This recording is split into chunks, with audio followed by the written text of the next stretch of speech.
All right. What's up, folks? Man. Let's get into this one, man. And let me get into how I come up with this dang topic, man. I'm sitting there the other day when I finished going live. I end up turning on Martin. I'm up there watching first season of Martin. And while I'm watching it, I'm up here looking at it as like, man, because you always know it was almost, I think even growing up, people always want to see Martin and Gina as a real life couple because of the chemistry amongst them and the fact that these guys have had years. It probably even went decades. They probably had decades of chemistry of working together.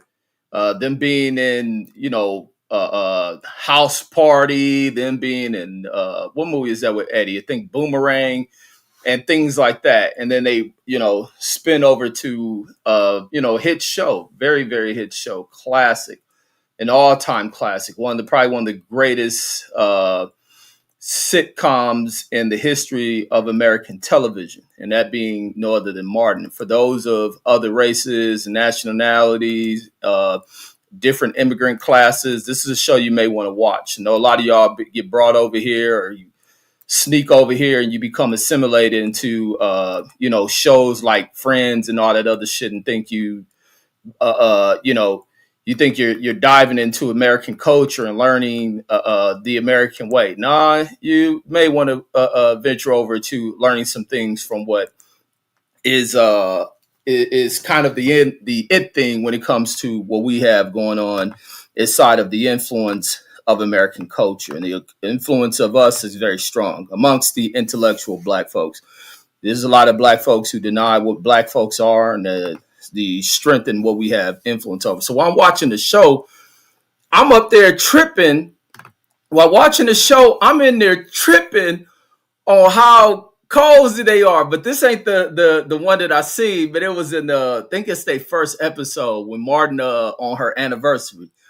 And that shit had me dying. That fool don't want to get her nothing for her anniversary. Cause while I'm looking at that shit, I'm like, that's some shit I do, because I don't be treating that old 1 year anniversary shit like it mean anything to me. And I would not go buy a gift. And so that nigga don't get a gift. Think it ain't gonna mean nothing. The day of, nigga Gina going all out. And so my nigga, that shit funny as fuck to me. Because that shit remind me of some shit I do. That nigga in there sneaking like he done brought her a gift. And my nigga grabbed the damn candle off her little table where she got other candles and shit. That nigga tear the bottom of a gift she got for him and rolled that shit up in the paper and then gave it to her. That nigga there faking like he done forgot the gift. That nigga leave, go off for 2 hours, and she tripping. And then when she find out he got her like some ottoman or some shit or some footstool, she all up on her. But then in looking in this scene of how they own each other, that nigga all up on Gina like that's his bitch. And then I'm thinking like, wait, Gina married to that fool from above the rim. And I'm like, man, what is it like for you to go home and sit down and watch an episode of a movie?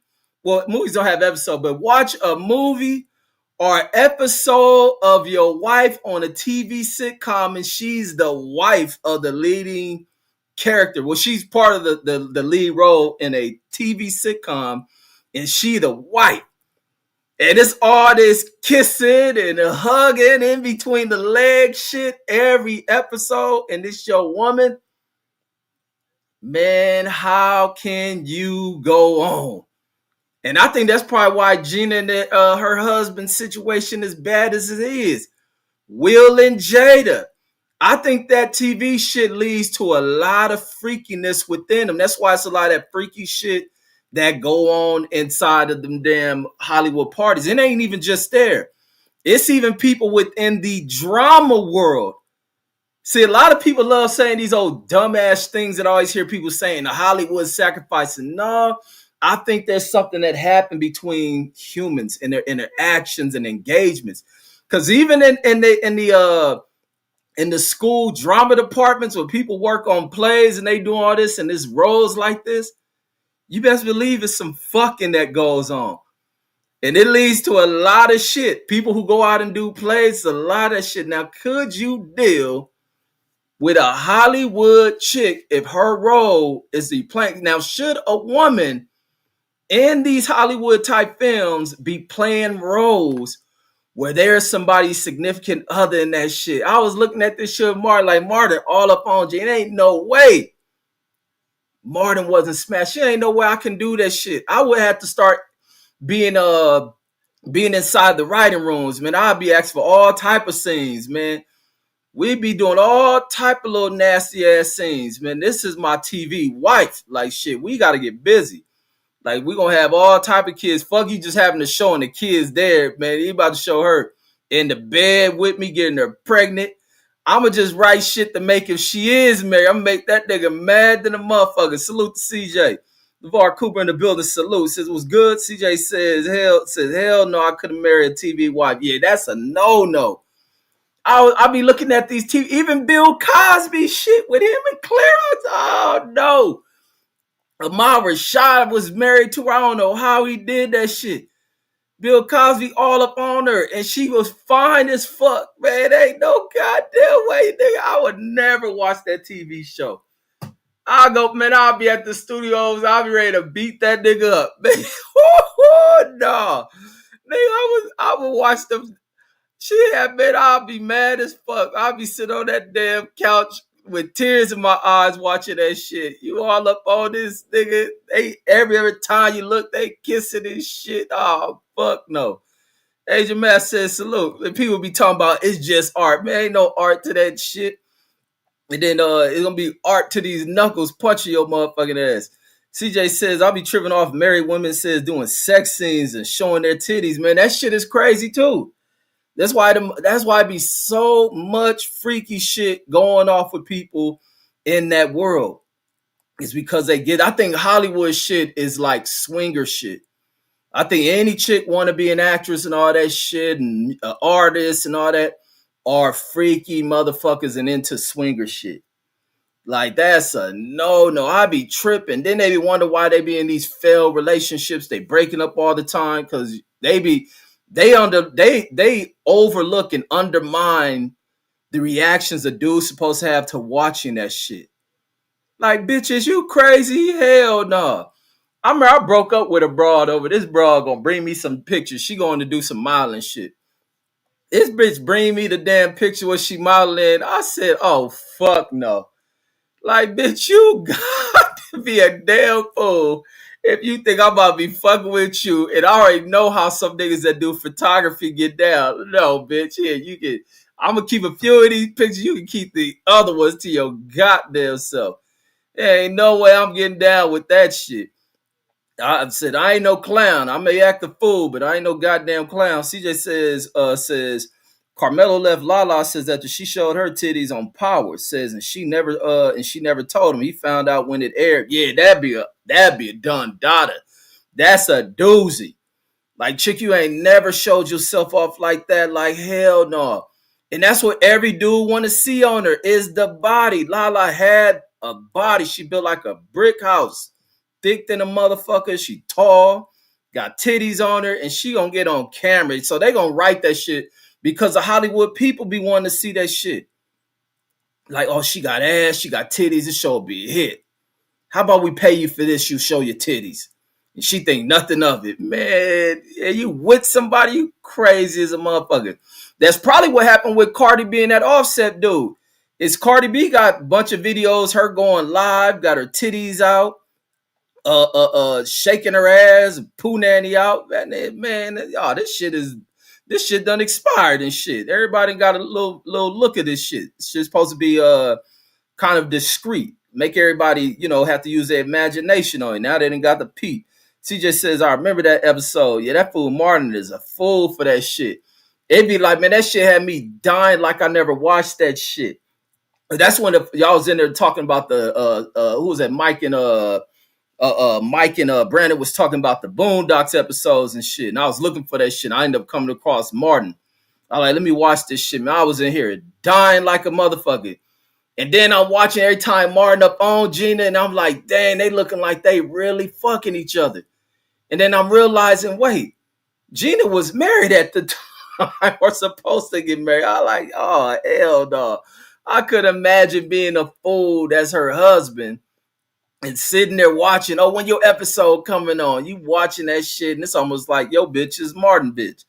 And the hyphy says they definitely be really fucking in says in some of those scenes. Oh, like the movie scenes, man, that shit, man. And you got this old $1 million broad, you get the fucking get paid for it. That's straight up porno shit. Says niggas be fucking up the scene, says on purpose, says to keep smashing. Cause that's what I think Pac wanted in Poetic Justice or some shit. Where no, I think even to just kiss Janet, she wanted him to get an AIDS test.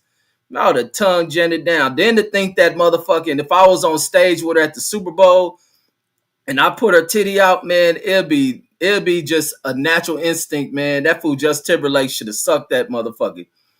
He should have put his mouth right on them titties, man. Those is like $1 trillion titties because everybody used to want to see Janet. Janet be on stage doing all that grinding shit on motherfuckers. She Miss Jackson if you're nasty, so you know she freaky with it. Like, man, I think that's what ruined her and Jermaine Dupri. Once that titty was shown to the world, he was probably done with it. And then Steph says, be well, says salute to the chat. Hypey says, years ago, says I was messing with an amateur modeling chick, says went to her apartment one day, says she gave me a sweater, of her on the says a sweater of her on the front naked, says covering her parts.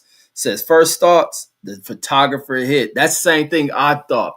When I seen these pictures my chick gave me, because mine, I had hit her. I think I had hit her later in the day because I knew she was going. Wait, did I know she was going? I think I did. And I hit her. She ain't answer. I think I called like way later.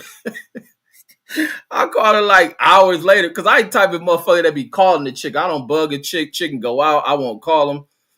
But I hit her. And then the phone go right to damn voicemail. I'm like, damn, that's odd as fuck. So then this motherfucker, I called like maybe a couple of hours down the line, hit. Phone still on goddamn on go to voicemail. Like this shit was off. I said, okay, I don't think nothing of it. I'm typing nigga, oh, bitch do that shit. She ain't got to worry about me calling her. And then she'll call me, I won't answer that shit. I'll go a whole day. I'll wait for like 2 days and then respond to that broad. Like, oh, that's what kind of games he on. Then this bitch finally later down the line, bring me these damn, like, not that I asked for them. She gave me, talking about she got pictures for me. I seen this shit like, hell fucking no. I'm like, ain't no, I'm just in my mind thinking, this nigga definitely fucked. Like, bitch, I don't want this shit. Get this shit out of here. But now if I was some single shit and that broad presented that shit to me, I'd be like, hell yeah. Look at this shit. But it's supposed to be my broad and with some shit like you on some, like, hell no. Get the fuck out of here. This shit some straight up West Coast productions, man. Nigga, lightweight motherfucking Wesley Pipes took these pictures, man. I don't want this shit. Bitch, ass cheeks all out. Like, what kind of modeling is this shit? You can keep this shit. And then Steph said, yeah, says I could Steph said he could do it, says she's an actress.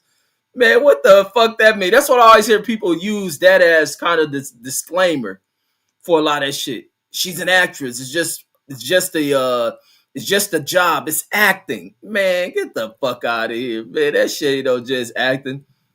And them fools be starting to get romantically involved. That's no different than people who work together. It's a lot of broads you can work with, and you start getting to where there's accountability and how close you are together, that it'll be easy for you to smash. And I'm pretty sure Martin was fucking. That's why Martin and her end up having such a issue on that show. They became a huge fallout between them. And it definitely got to be over some interference shit, or maybe her husband felt a certain way, or maybe he tried some shit that she was no longer cool with, because she trying to take that marriage serious. Like, there was a huge spat that fucked off that damn show. On top of Martin May had started been acting different, doing all that other shit he was doing. CJ says, damn, says I forgot her titties came out, says during that Super Bowl performance. Says I gotta revisit that. Yeah, that shit changed that Super Bowl shit for a long time. I think doing like risque shit, I think they don't run them like live, because that's when they were running them like live, like on the what would you call that? Not no TV delay shit. Wasn't no TV delay. They was running that shit live. That motherfucking TV Titty came out. Everybody forgot the damn Super Bowl. Like, damn, Janet Titty. And then you know Janet is a real badass bro. She has some kind of nipple ring star on that motherfucker. Like, damn. Damn, Janet was cold, man. Oh my God. And that be the thing when you see bad, bro. I know every dude think that shit. And being be like, damn, I would love to fuck her. That's what niggas be doing. That's just the nature of motherfuckers. So you on a TV show with a bad broad married to another motherfucker. You done cracked this bad broad married to her. Some other nigga all up in between her legs on a TV show.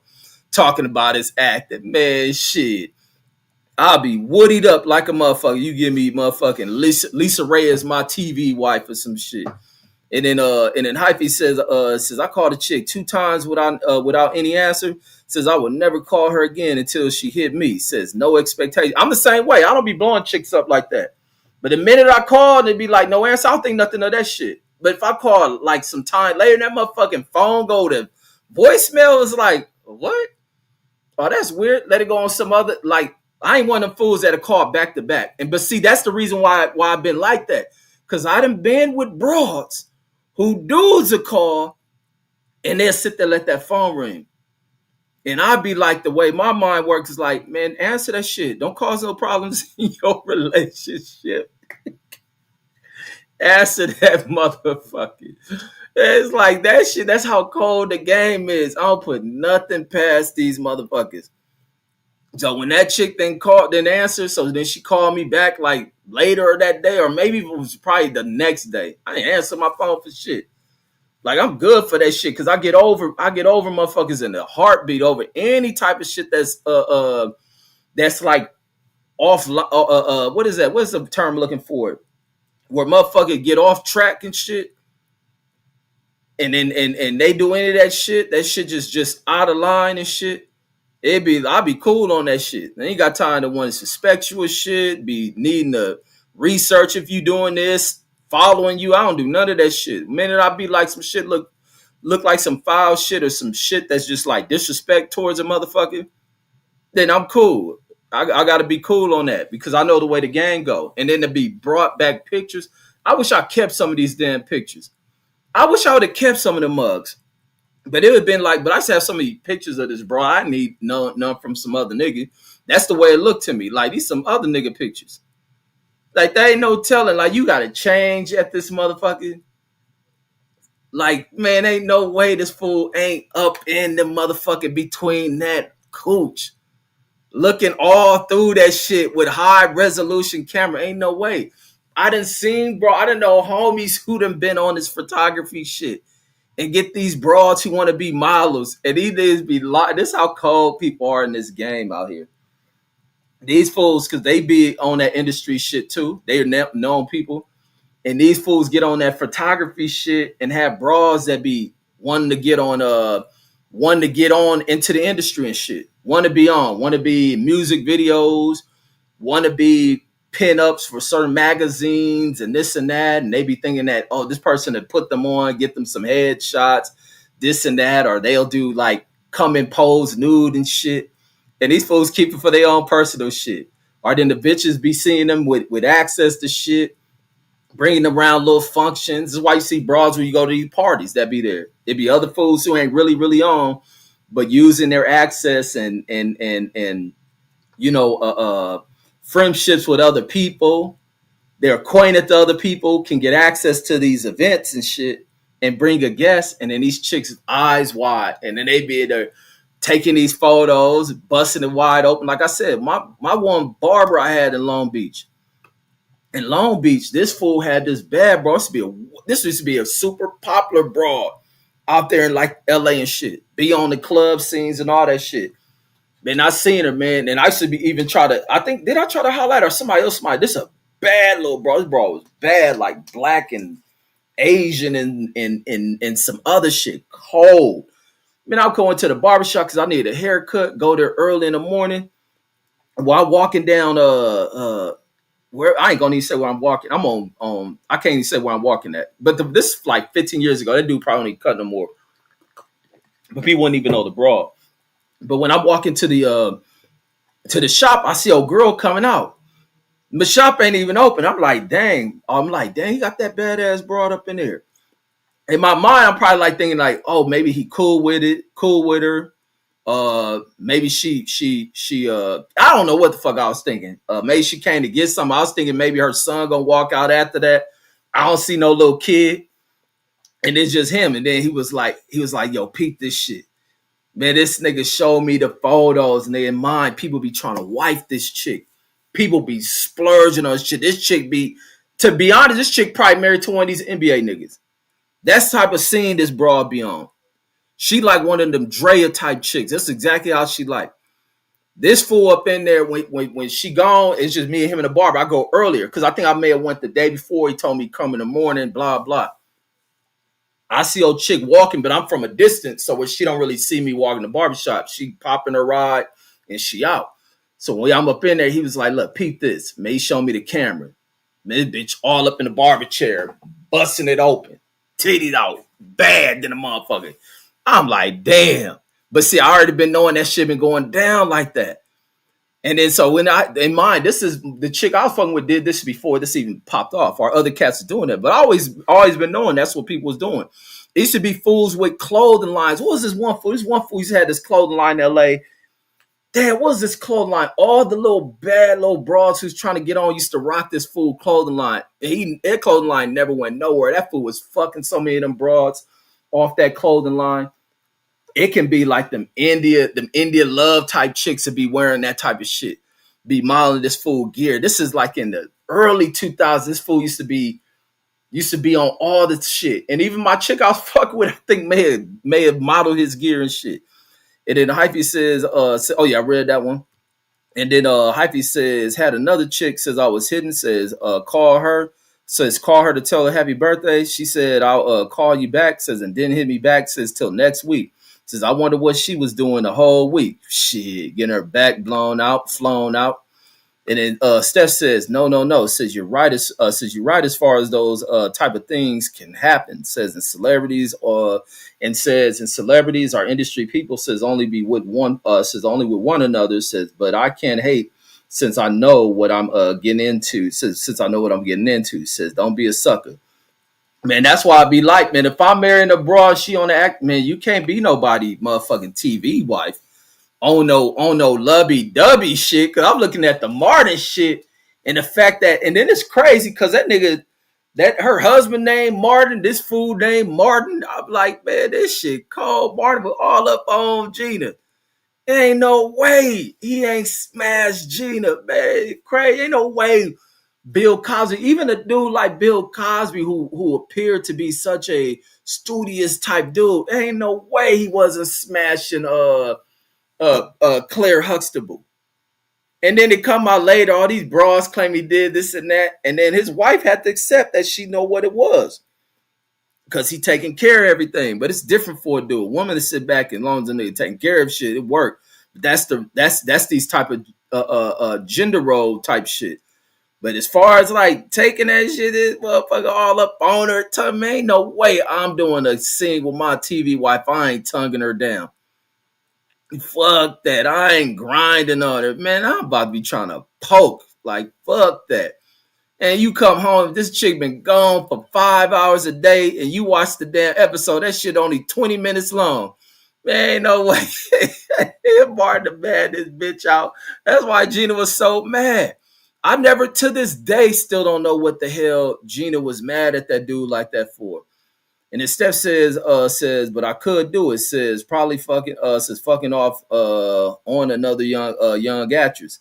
And then Hypey says kicking it with a bra. Says in her shit rang after 1 a.m. Says and she don't answer. Says there's a 94% chance she fucking. Man, that's exactly what in a lot of cases, unless they busy or sleep. Unless they sleep hard or whatnot, man, come on, man. I didn't, like I say, I'm part of, not that I've been on scumbag shit, but I've been with bitches who've been out doing scumbag shit. And I'm just a nigga. Like, fuck, I want to fuck. I ain't playing no morality shit. Like, pretty ass broad, she getting down foul. And I'll be like, that's be my thing. I was like, I used to do that shit as to learn in the game. Like, I want to see how scandalous these bras is. Like, and I see a lot of that shit, especially from even before I got in the army. Like, looking at older cats in the neighborhood, older relatives who had bras and fucking with other bras, or seeing people in the neighborhood fucking with other bras, and I'd be like, man, that chick was with that person, that person. So I had been seeing that shit all throughout life as a young ass dude, and then getting into the military and shit. Man, the military was so eye-opening to scandalous shit. That shit was eye-opening like a mug to me.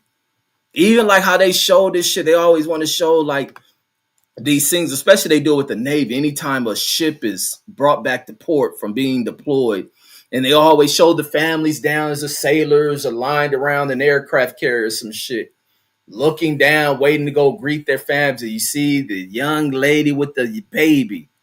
And I'll be always looking like, I hope that's that motherfucker's baby. I hope to God that's that person's baby. But see, that's why they should make, especially in the military, they should definitely make that shit as some mandatory shit, that DNA shit. Because there's some scandalous ass shit. So I have been seeing that shit and knowing to get down to people. And even like, man, even like it was this one time, man, I'm up there messing with this. I'm messing with this one broad in Killeen, man. And this when yeah, I think I was trying to, what was we going to NTC? I think we was getting ready to go to NTC. And I had been knowing this chick for a little minute. Go over there to smash. She had a homegirl over there. This is the most scandalous shit of all the scandalous shit or foul shit I've seen a broad do in my life. So when I'm over there, I'm telling the homie, because the homie is like, we always be looking like we ain't got any broad lined up. You always seeing if somebody else got some shit broad with a homegirl, you gonna smash just to get it off. And I hit that fool up. Hey man, girl got a homegirl up over here, because her homegirl came out there. It's like, you ain't got no homeboys or anything. Woo woo. This bitch is like this, and I'm like, yeah. But I kept hearing like snoring and shit while I'm at the house. And then she's like, because I heard her earlier say something about putting her baby to sleep type shit. So I think nothing of it. So I'm like, I called the homie. It's like, hey, she got a homegirl whoop whoop over here, da da da. So then the homie come over there, he on, and this is the same homie. This is my homie from 6-0. This is the same fool. I got another story with him. I'm gonna get into this quick tangent on him. Cause it's like every time I put him on with a broad, some old weird shit get off. Except that one broad who could it be cheating? But the same chick I was talking about, the modeling chicks, when I had this other broad that was on, and she had a badass cousin. These bitches so exotic and bad. But this chick didn't like light-skinned dudes. This chick used to like dark-skinned. They two high yellow-ass broads. But so I get into this other story. I had hooked this fool up. No, not hook him up. He came over with this bad broad to where the post office with. And she got two Rasputia built-ass broads over there. But back to the story when I talked, me and him was in the army together. I called that fool over there. So we go over there. Oh, girl on, she come out and she was like, she was like, she want to go outside to the car. I'm thinking it's because she don't want to wake her baby up. I go with the girl I'm fucking with into her room. We doing our thing. When she outside, oh girl was like something. Oh girl, I was fucking with her gonna say something. Cause I'm like, I hear it snoring. I'm like, there ain't no damn baby snoring. I'm like, damn, her baby loud as fuck. And she was like, no, that ain't her baby. That's the baby dad. I said, man, what the fuck? I'm like, man, this bitch scandalous as fuck.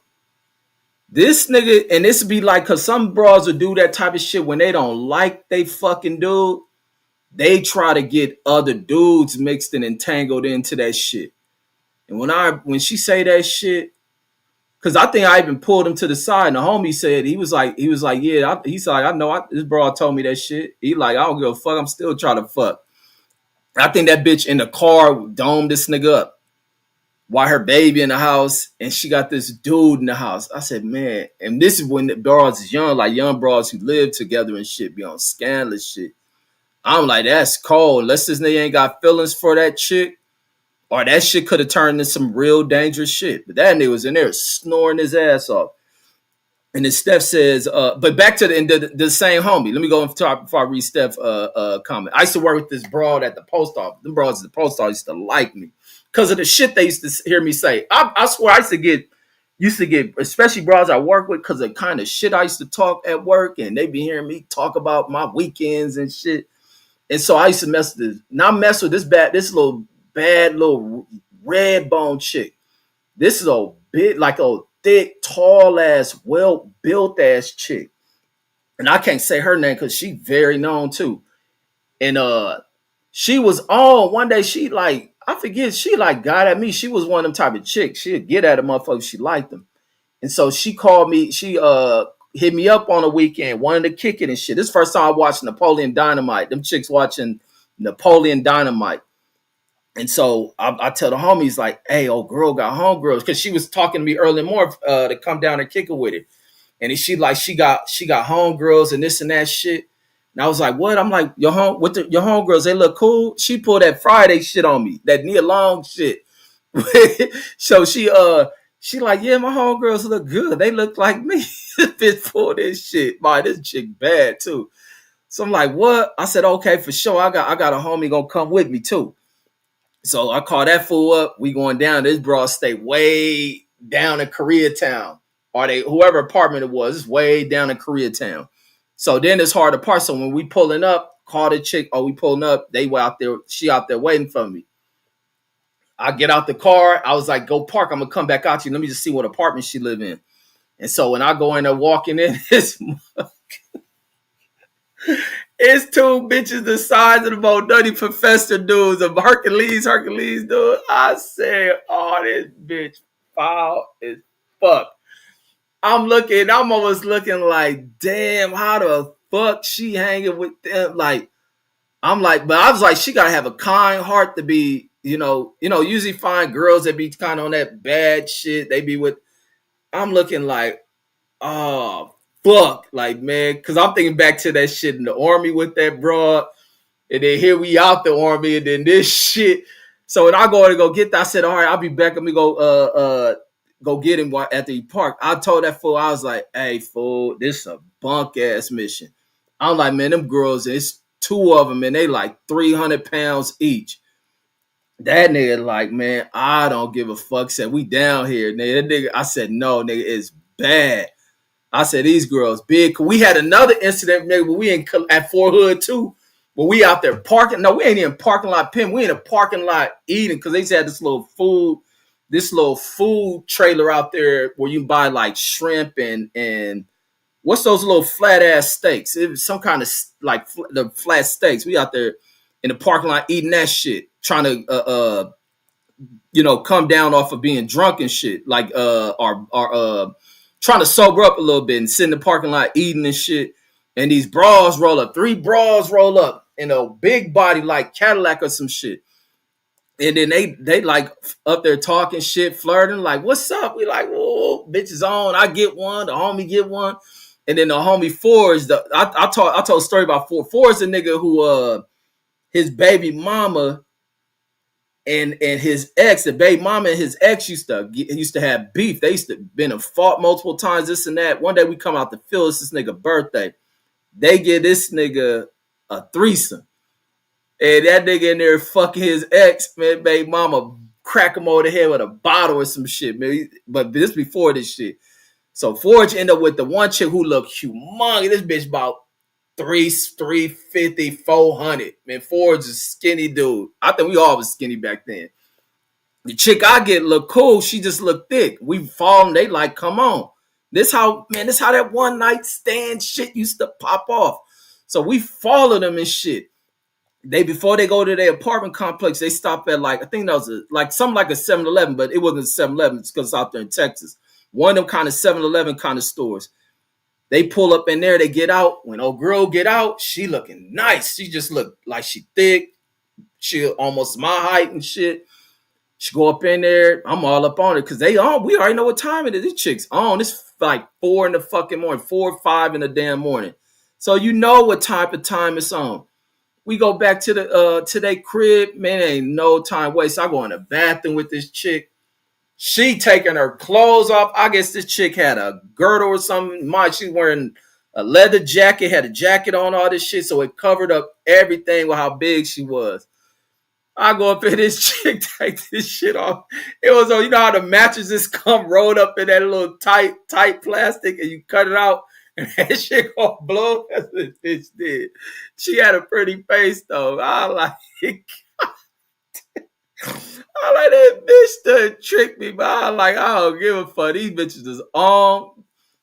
They was on. They man, shit, man. I would got busy on that big ass chick. And that was that. But so that was the other incident. But when we at the chick house, and I'm telling that nigga, like, I'm like, man, homie, these chicks is big as fuck and they ugly.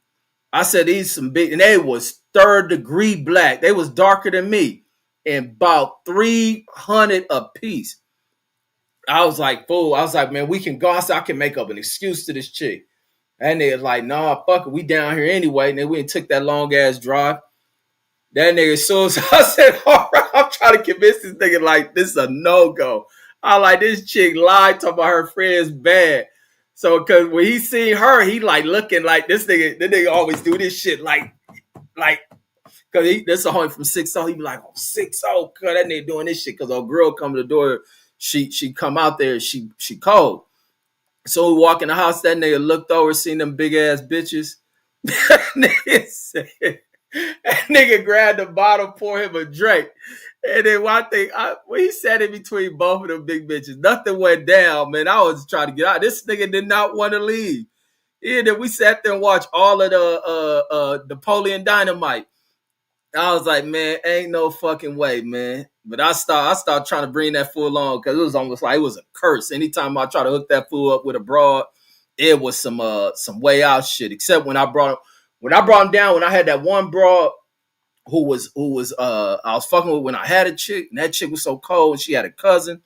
That nigga went down there, man. He was trying to get her, but she didn't like light skinned dudes.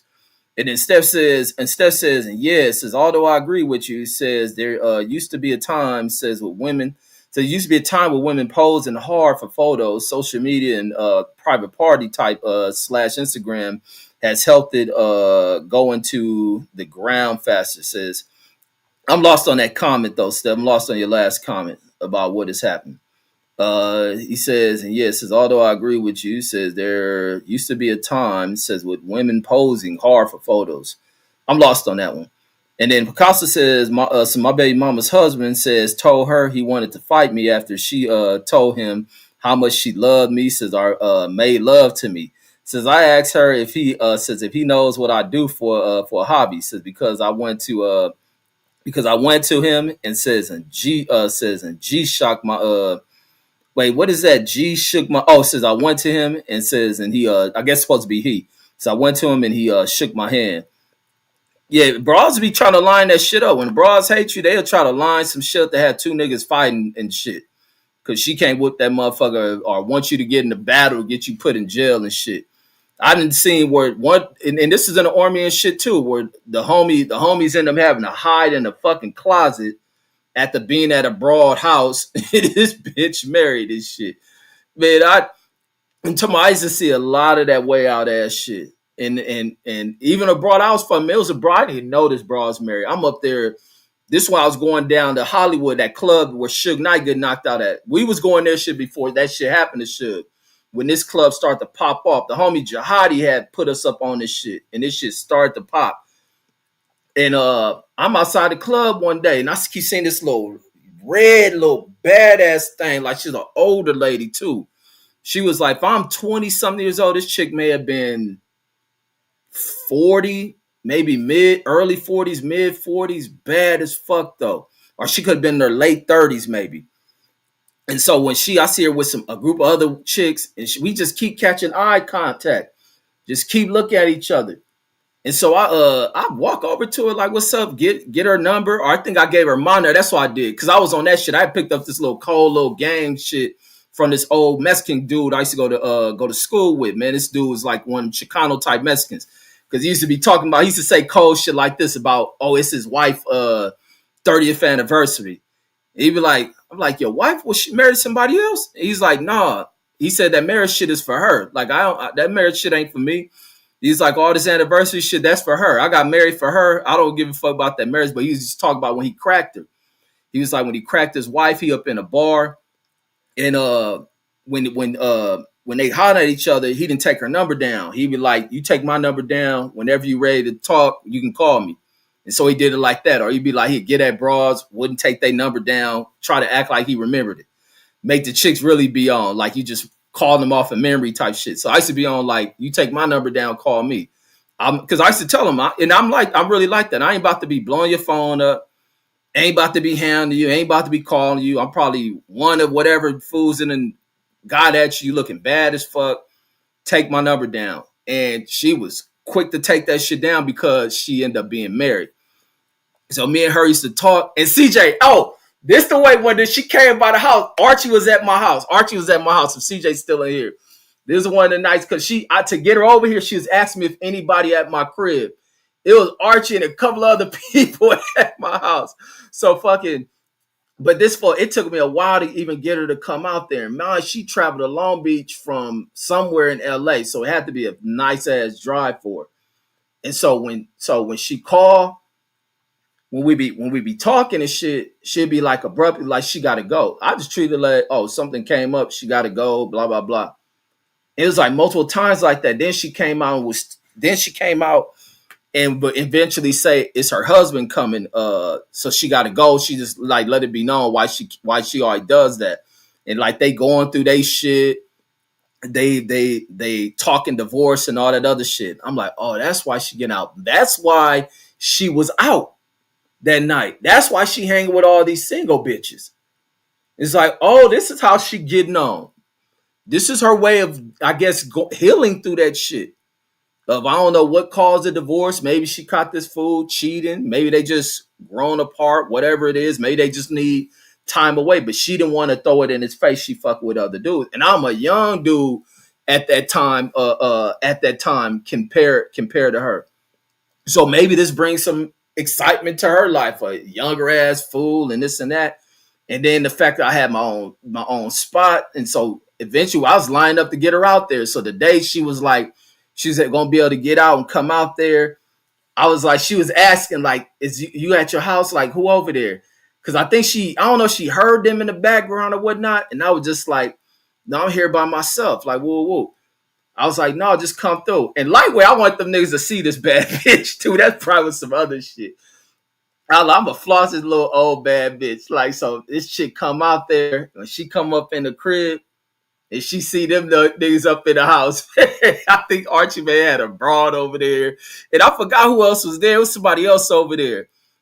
Old girl was in there short, man. She didn't even stay long. She got up out of here. It was like, she's like, I thought you said nobody was here. I was like, no, this is my cousin. They just came over. They ain't gonna be here that long. And she was outro because she had to be back home. That was the other thing. But I was just like, damn, the world is so fucking cold. Picasso says Will Smith and Gina husband was on the beat, says rubbing each other's back. So Martin should have hit. Says actually Gina said he couldn't keep his hands off her, says off camera. Wait, who couldn't? Martin? So wait, Gina husband, what you trying to call him, a homo? Man, I hope that fool wasn't doing no homo shit. And oh man, that's some disgusting shit. And so you're saying that actually Gina said, damn, Picasso, your writing is so horrible. So I don't know if you're saying that Gina actual husband couldn't keep his hands off her like it's domestic violence, or are you talking about Martin couldn't keep his hands off Gina like on trying to fuck? And that's the case of, and that's the other thing when it be with some bras, and it'd be crazy how the emotions are broad. Like when a chick on, you can rub them, touch all over them. You can kiss on them. You can pull their clothes off, suck their titties, play with their cooch. The minute a broad hates you, you better not even look at her, especially a black chick. I don't know if other races of chicks act like. I'm pretty sure because other races of dudes, other races chicks don't act like that with black dudes, but them y'all chicks. So I think all races of people go through it. Them chicks be. Oh, if you ever have a chick when she don't like you no more and you try to touch her, that bitch be acting like you done committed assault on her and be dialing 911 on your ass. Like, damn, I can't grab your ass no more. Shit, pull your titty out, man. Them chicks, when they hate you, they hate your motherfucking ass. Picasso says military in my opinion says was like college to me. Says chicks were all horny. Says I had a couple of girlfriends. Man, them chicks is in there fucking like a motherfucker in the army. Especially the wives, like people wives and all that shit. Their girlfriends, the chicks around there, chicks who live around military bases be little whores they damn self. And then Cletus, Lysa Cletus in there rolling, Steph in there rolling. And there was like the other thing when I remember the first week we got in the army, they tell you it was a lady even doing our orientation. We got there and they brief you on barrack holes. In the first week, when you start seeing when I got to my unit, and whatever week was payday, man, you start seeing all type of broads around the barracks. It was like a revolving door of broads, and this before September 11th. So it was like before September 11th, bases for hood. I think all military bases you can just drive on and off them. Them broads be coming on them bases and shit. You talking about easy fucking, you go to the clubs, fucking. But with me, broads always thought I was like a fool that just graduated high school or in high school. Because you get some of them cougar broads that fuck a young high school dude. Because I never made it clear to any broad I was in the military. Because I never want to associate myself with any of that military brainwashing shit. I made sure I still clear of being part of that shit. And then I get out and still figure out like, damn, that shit did have an effect on me. Light Skin Cletus says that chick was playing the dangerous game. Yeah, the one who had her dude in there. And then Picasso says you hit a chick with her baby daddy in the room. Says she put his ass to sleep. Says did he wake up in the same bed with? No, it wasn't me. See, Picasso don't listen. That broad had her dude over there, and my homie came over to fuck with her. Not me. The other broad I had was her roommate. And then says give her her props. Says I wake up clapping. Says standing ovation. Now that broad was foul as fuck, and I'd be wondering like what happened to that broad. This is around the time where I'd be telling the story that dude from the group High Five who ended up killing his chick. Man, I always tell about this chick Stevani, and I had no idea. I remember the homie because the homie's wife is her homegirl. That's how I ended up meeting her. And this chick, I always used to laugh about this before she ever passed away. I used to be tripping because I'm from LA, and she used to think I knew like Snoop and all these celebrities and shit. Let me see. High Five. This fool. Hold on. Let me see. Hold on. Where's this group High Five? Because this is the one fool that ended up killing his wife later down the line.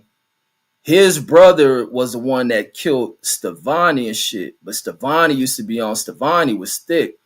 And then I had recently heard the damn video with him doing that shit to her. With her kid in the house and all that shit. But even her, like she was on with some, just because they're from LA, and I never got to smash Stevani. And that's the reason why I didn't smash Stevani, because I thought she was stupid. After asking me that shit. But she was pretty. She was a real pretty ass chick. Where is this fool at? Let me see the group High Five. So it's this fool right here. He had ended up killing his wife the same way his brother killed Stevani and shit. This fool, this dude in the big picture ended up being one of their first members that died. High Five got one of the most tragic stories in the history of music. But this dude right here, next to Tony Thompson, this dude with the more red striped shirt with the flat top, this fool ended up killing his wife, but his brother did that shit. I'm trying to think of this fool's name. Well, let me see. What's this fool's name? But this fool right here, the second from the left, that fool brother end up doing that shit to Stevani, and then he did that shit. But yeah, she was, I used to want to smash. Stevani was so fine to the motherfucker, but was on that retarded shit. Like, man, I don't know none of these fucking people. Like, man, I like, you know how big fucking LA was, just intrigued with that shit. Was just intrigued with LA shit. But going back to this shit with that LA shit, like with the military and about the revolving door of like just freak broads. When they find out you in the military And they view, especially when you young, because you amongst other young ass girls trying to figure this shit out. They fresh out of high school.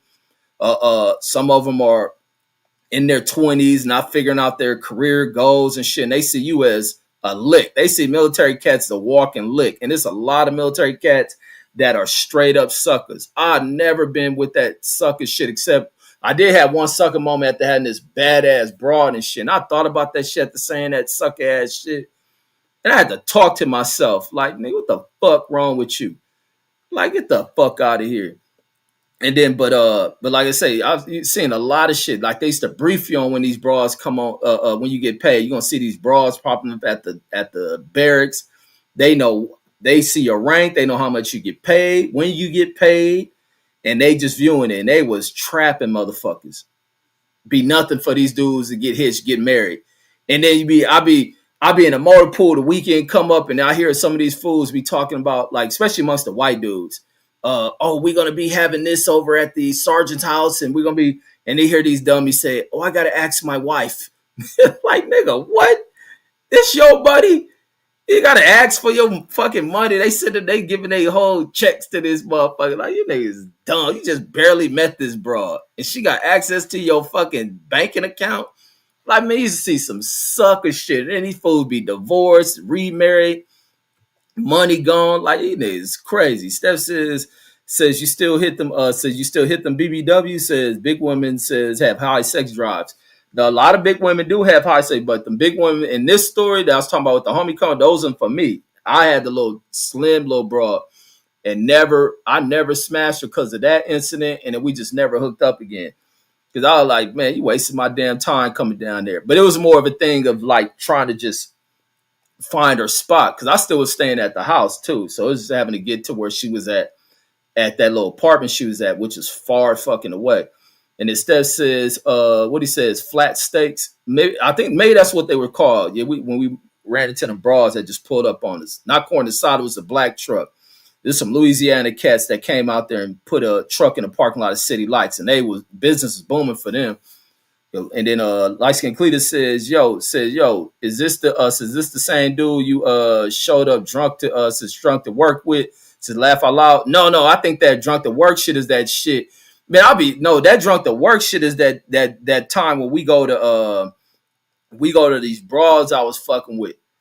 And she was having a party. Oh, I know she was having a party. I didn't know she was having like a lingerie. Oh no, it was really supposed to be, because when women had those lingerie parties, they supposed to be like sex parties, where these women do that old whatever they do. They spin the bottles, they roll some dice, they take shots and shit. She tell me she had a party, and I tell the homies I'm going to work with.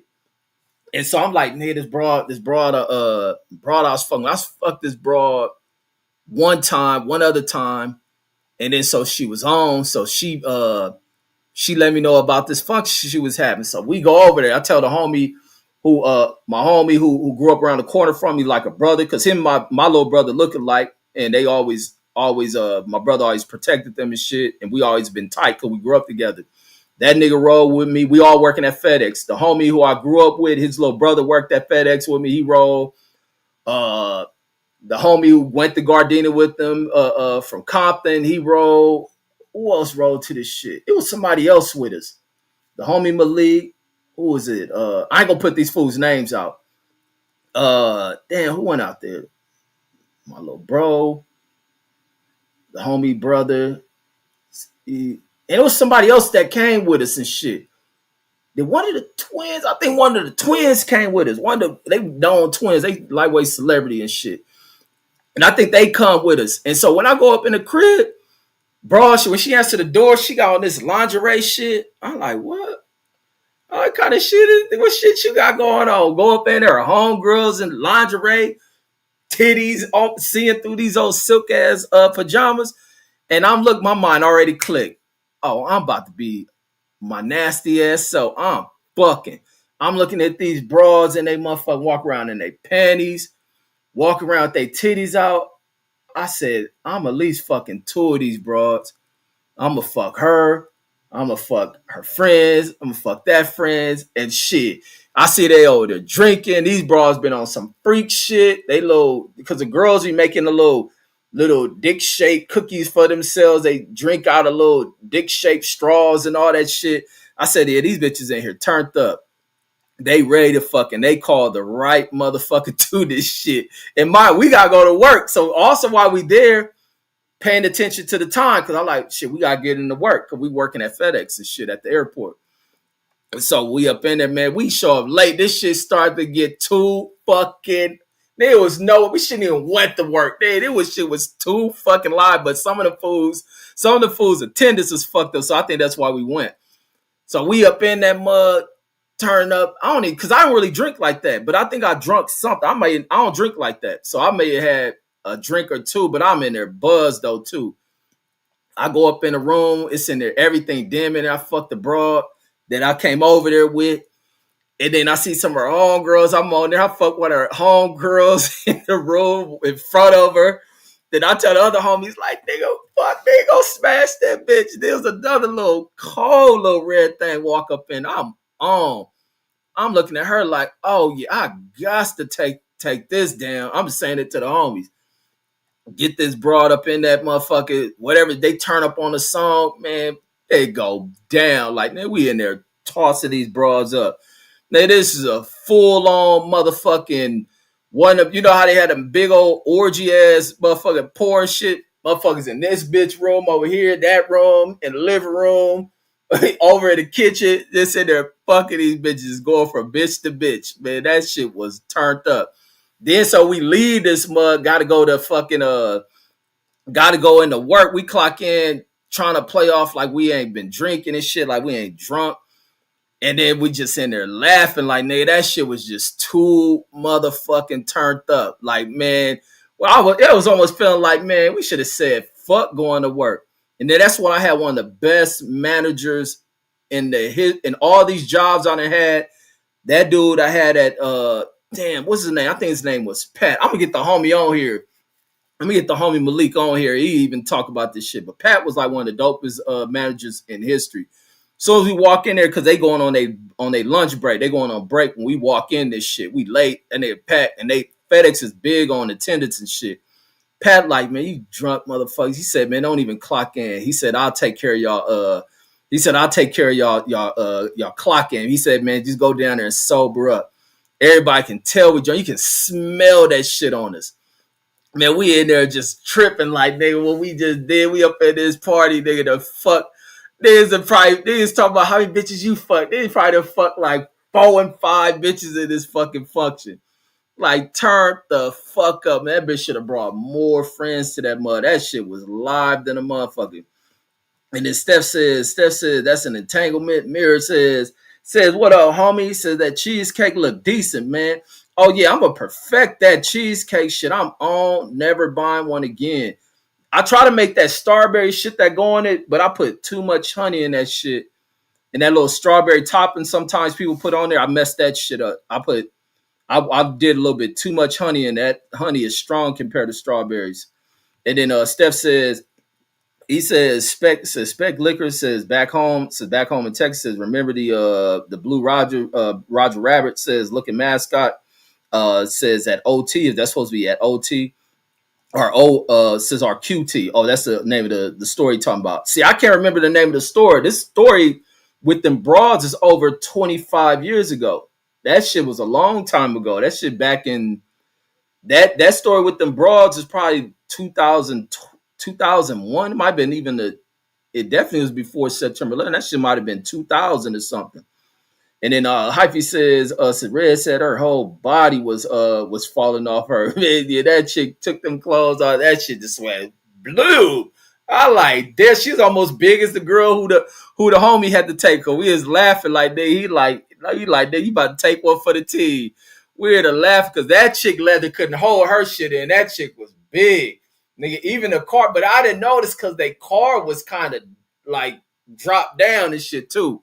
The other homie, my homie for 6'0", he had a cool one. Hers, she was decent. The chick I was fucking with had a cool, pretty face. She had big titties on her, but she was hiding the know how to cook arms and the rest around her body and shit. But I still took her down. You know how you young as a motherfucker and you in your damn prime of being a horn dog. Yeah, I still knocked her big ass down.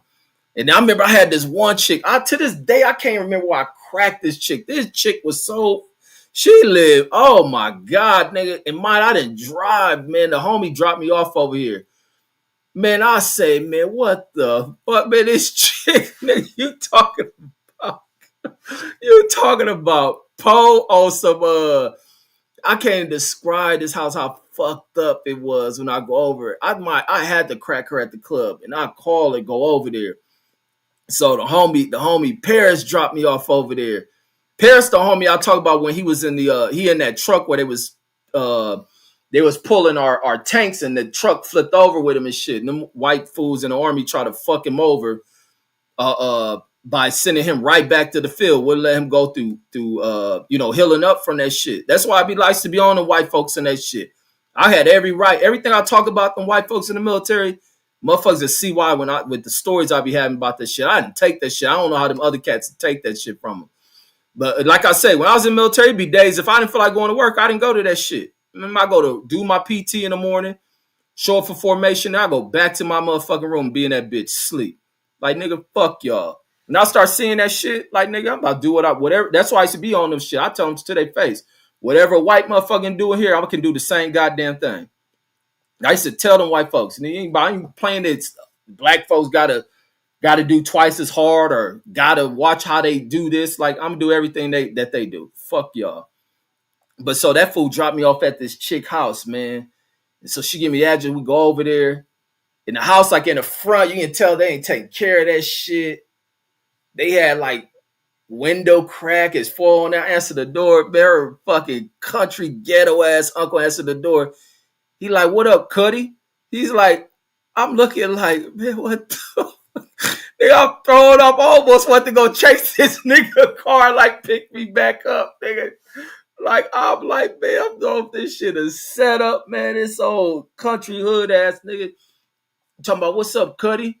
He's like, what you want? I don't know if the nigga think he trying to serve me some weed or some shit. I don't know what the fuck going on. I'm like, oh, I'm here for woo woo. Man, I go in that back room and shit. Man, this house fucked up, man. They just let me in this shit. I'm looking like, damn, man, how the fuck they living? I walk in her shit. Floor got a hole in it and shit. The roof got an open hole like it's mildewed and shit. She got clothes all over the place, and I'm just like, and I think she's in there doing one of her kids' head. I'm like, oh my God. Like, when I seen this bitch at the thing, in mind, this how some of these bras be. They be all just dressed in the nicest of shit, looking like they of a certain class, and they certain type of like they, every chick go out there like they got bread and all that other shit. I go in that shit like, what the fuck? Man, I'm just in there and having to just play this shit off like they just drag this shit on. Like, in mine, I don't even have a cell phone. So I may even have to, I forgot I even got a communication for that nigga to come pick me up. I think I had to use her phone to call that motherfucker. Because I didn't, wait, no, cell phones wasn't around like that. I think I had to call this nigga, like, whatever it was. I had to play this shit off like, kid, but try to fuck? No, I was not trying to fuck this chick. Like, in that house, I'm like tripping, like, man, something ain't right in this mug. Like, man, this shit is all the way fucked up. That shit like the house on what's that shit called when Tupac was in that movie, fucking Nothing But Trouble. It's like the judge, that house the judge is keeping all the people in. I was like, God damn. I couldn't wait for that when that nigga came back and picked me up. Like, let me get the fuck out of here. I'm losing this broad number. But yeah, that shit was all bad. You see, what's up, Brandon? Brandon in the building. Says that they're rolling. Steph in the rolling. And then CJ said, my nigga Archie. Yeah, Archie's at the house when I had that Mary broad at that mug. Man, I want to smash that little pretty ass broad too. That bitch was gorgeous. But I was like, that broad foul. A lot of older broads I used to have, man, I used to hear foul stories from their ass. Bukowski says on the show off camera, and they're rolling, and then Boycott in the building. Man, Boycott still be writing these stupid ass shit, folks. Boycott can't get over sending me some stupid shit, telling me what I need to talk about. I'm like, man, this lady loony is a motherfucker. She send me shit every fucking day. Let me show you. I gotta keep y'all updated on this shit. Of I don't know why the fuck boy cop keep finding me on this shit when she can easily get on here and do all this shit she want to talk about. All she do, Ziodosh. I don't watch none of this fucking shit. she be mad at the live streams I do. I'm like, man, this motherfucker. She act like she my wife or some shit. Like, what the fuck wrong with this? Like, look, this is all she fucking sent me.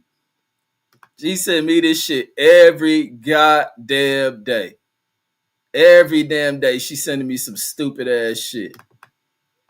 Every damn day, some of her dumb ass poster show, talking about what I need to talk about, Ziodosh and all this other shit.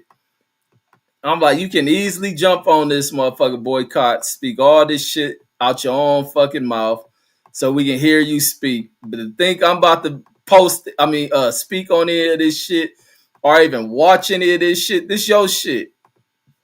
Like, you crazy as shit. Also, let me play this video that I come across. They play this video of this chick I come across. This is a wife that kept some shit oh so funky, homie. This lady kept some shit real funky. So this video was titled, she talking about it's important. No, if it's important, you get your ass on here and you talk about it. This wife is asked a question, asking, so the title is, so it's the husband asking his wife if she could ever cheat. And so don't none of you crazy, weird married motherfuckers go asking your wife that shit, because she probably ain't gonna keep it as funky as this chick. And this chick kept this shit oh so funky because it's an absolute thing. It's the truth. It's the truth of the matter. It's a truth of the matter. It's a matter of fact type response she has to that shit. And therefore, this is a broad you can really trust if she can speak this way, because she tells him, hell yeah, she can cheat on him. And that's a true statement. Absolutely. Hold on. Absolutely. I hate that Instagram shit start on mute. Could you ever cheat on me? Absolutely. That's why I don't make dumb decisions like talking to guys one-on-one or hanging out in like compromising situations. I'm a human being, you're a human being, and I'm sorry, babe, I don't know if this is hard for you to hear, but everybody is absolutely capable of infidelity in the right/wrong circumstances. Oh, okay. That's why boundaries are so important. You're never going to see me in a situation, even if people think I might be too strict, I don't care, because I'm not taking that chance. Amen. I'm not putting myself in a position to even be close to a position to potentially fall to temptation. I'm going to keep it 100, because anyone is capable of cheating, but I will not be cheating on you. Excellent. I love that. I love you. Oh man, that's a cold bro right there. Damn, man, he married the right one with that shit. Yeah, I fucks with her for that shit. Yeah, he better keep her. And then CJ said the skirt steak. Yeah, I can't remember the name of them talking about the skirts, but the steaks that they were selling out there in that parking lot. And then Cleveland Center Roland says chick houses smelling like broken dreams. Man, that shit was so fucked up. I've been to a couple of like fucked up houses in the South. Like one chick in Georgia, they didn't even have lights on in their house, man. They didn't even have lights in that mug. And then they lived on the other side of a cornfield. And the homie is like, man, everybody fuck this chick. So them niggas like, man, you from LA, now you definitely gonna fuck, man. I didn't fuck. And she was a pretty chick, but I was just like tripping. My mind was tripping like, damn, how does a pretty ass chick have to go through this shit? Like when you see people have to go through poverty is some fucked up shit. It ain't no shit where I judge people on that shit, but I like some fucked up things, especially to see young girls have to grow up in it. That's when you get girls who do some of the most salacious and foul shit in the use of how they use their bodies and what's between it. That a lot of dudes, whole goal is to achieve that shit. So I'm always like thrown off, and even sometimes brokenhearted. Cause I'm a compassionate dude. I may clown and all this shit, but I clown off a limit. I don't be wanting to destroy people off of clowning and shit. And I don't look down on people, but I was like tripping on this shit. So I'm going there because the whole time I'm over, this chick always I go out there with the homie and meet the people in this town. This chick always in my mouth, eyeballing me. So I'm knowing I can smash. So I was like, I'm about to go over to the old girl house. Like, woo. She told me I can come by late. And it was like, I knew where she stayed. They was like, but in they town there, that I couldn't live in that country shit. They ain't even got no street lights around that motherfucker like that. And so it's like a big ass cornfield in their area. Then they talking about snakes. The first day I arrived out there, they got a big ass dead rattlesnake. So I'm on edge the whole damn time. So they like, nigga, ain't no walking through that damn big ass cornfield to try to shortcut through our house. And I walk all the way around the block where it's like a few 1 and 2 street lights down the whole block to get over there. So I go to her house and we on a porch, like the porch kind of rinky dink and shit, like it's falling apart. And then so she tell me come in, like I'm gonna go into the room and shit.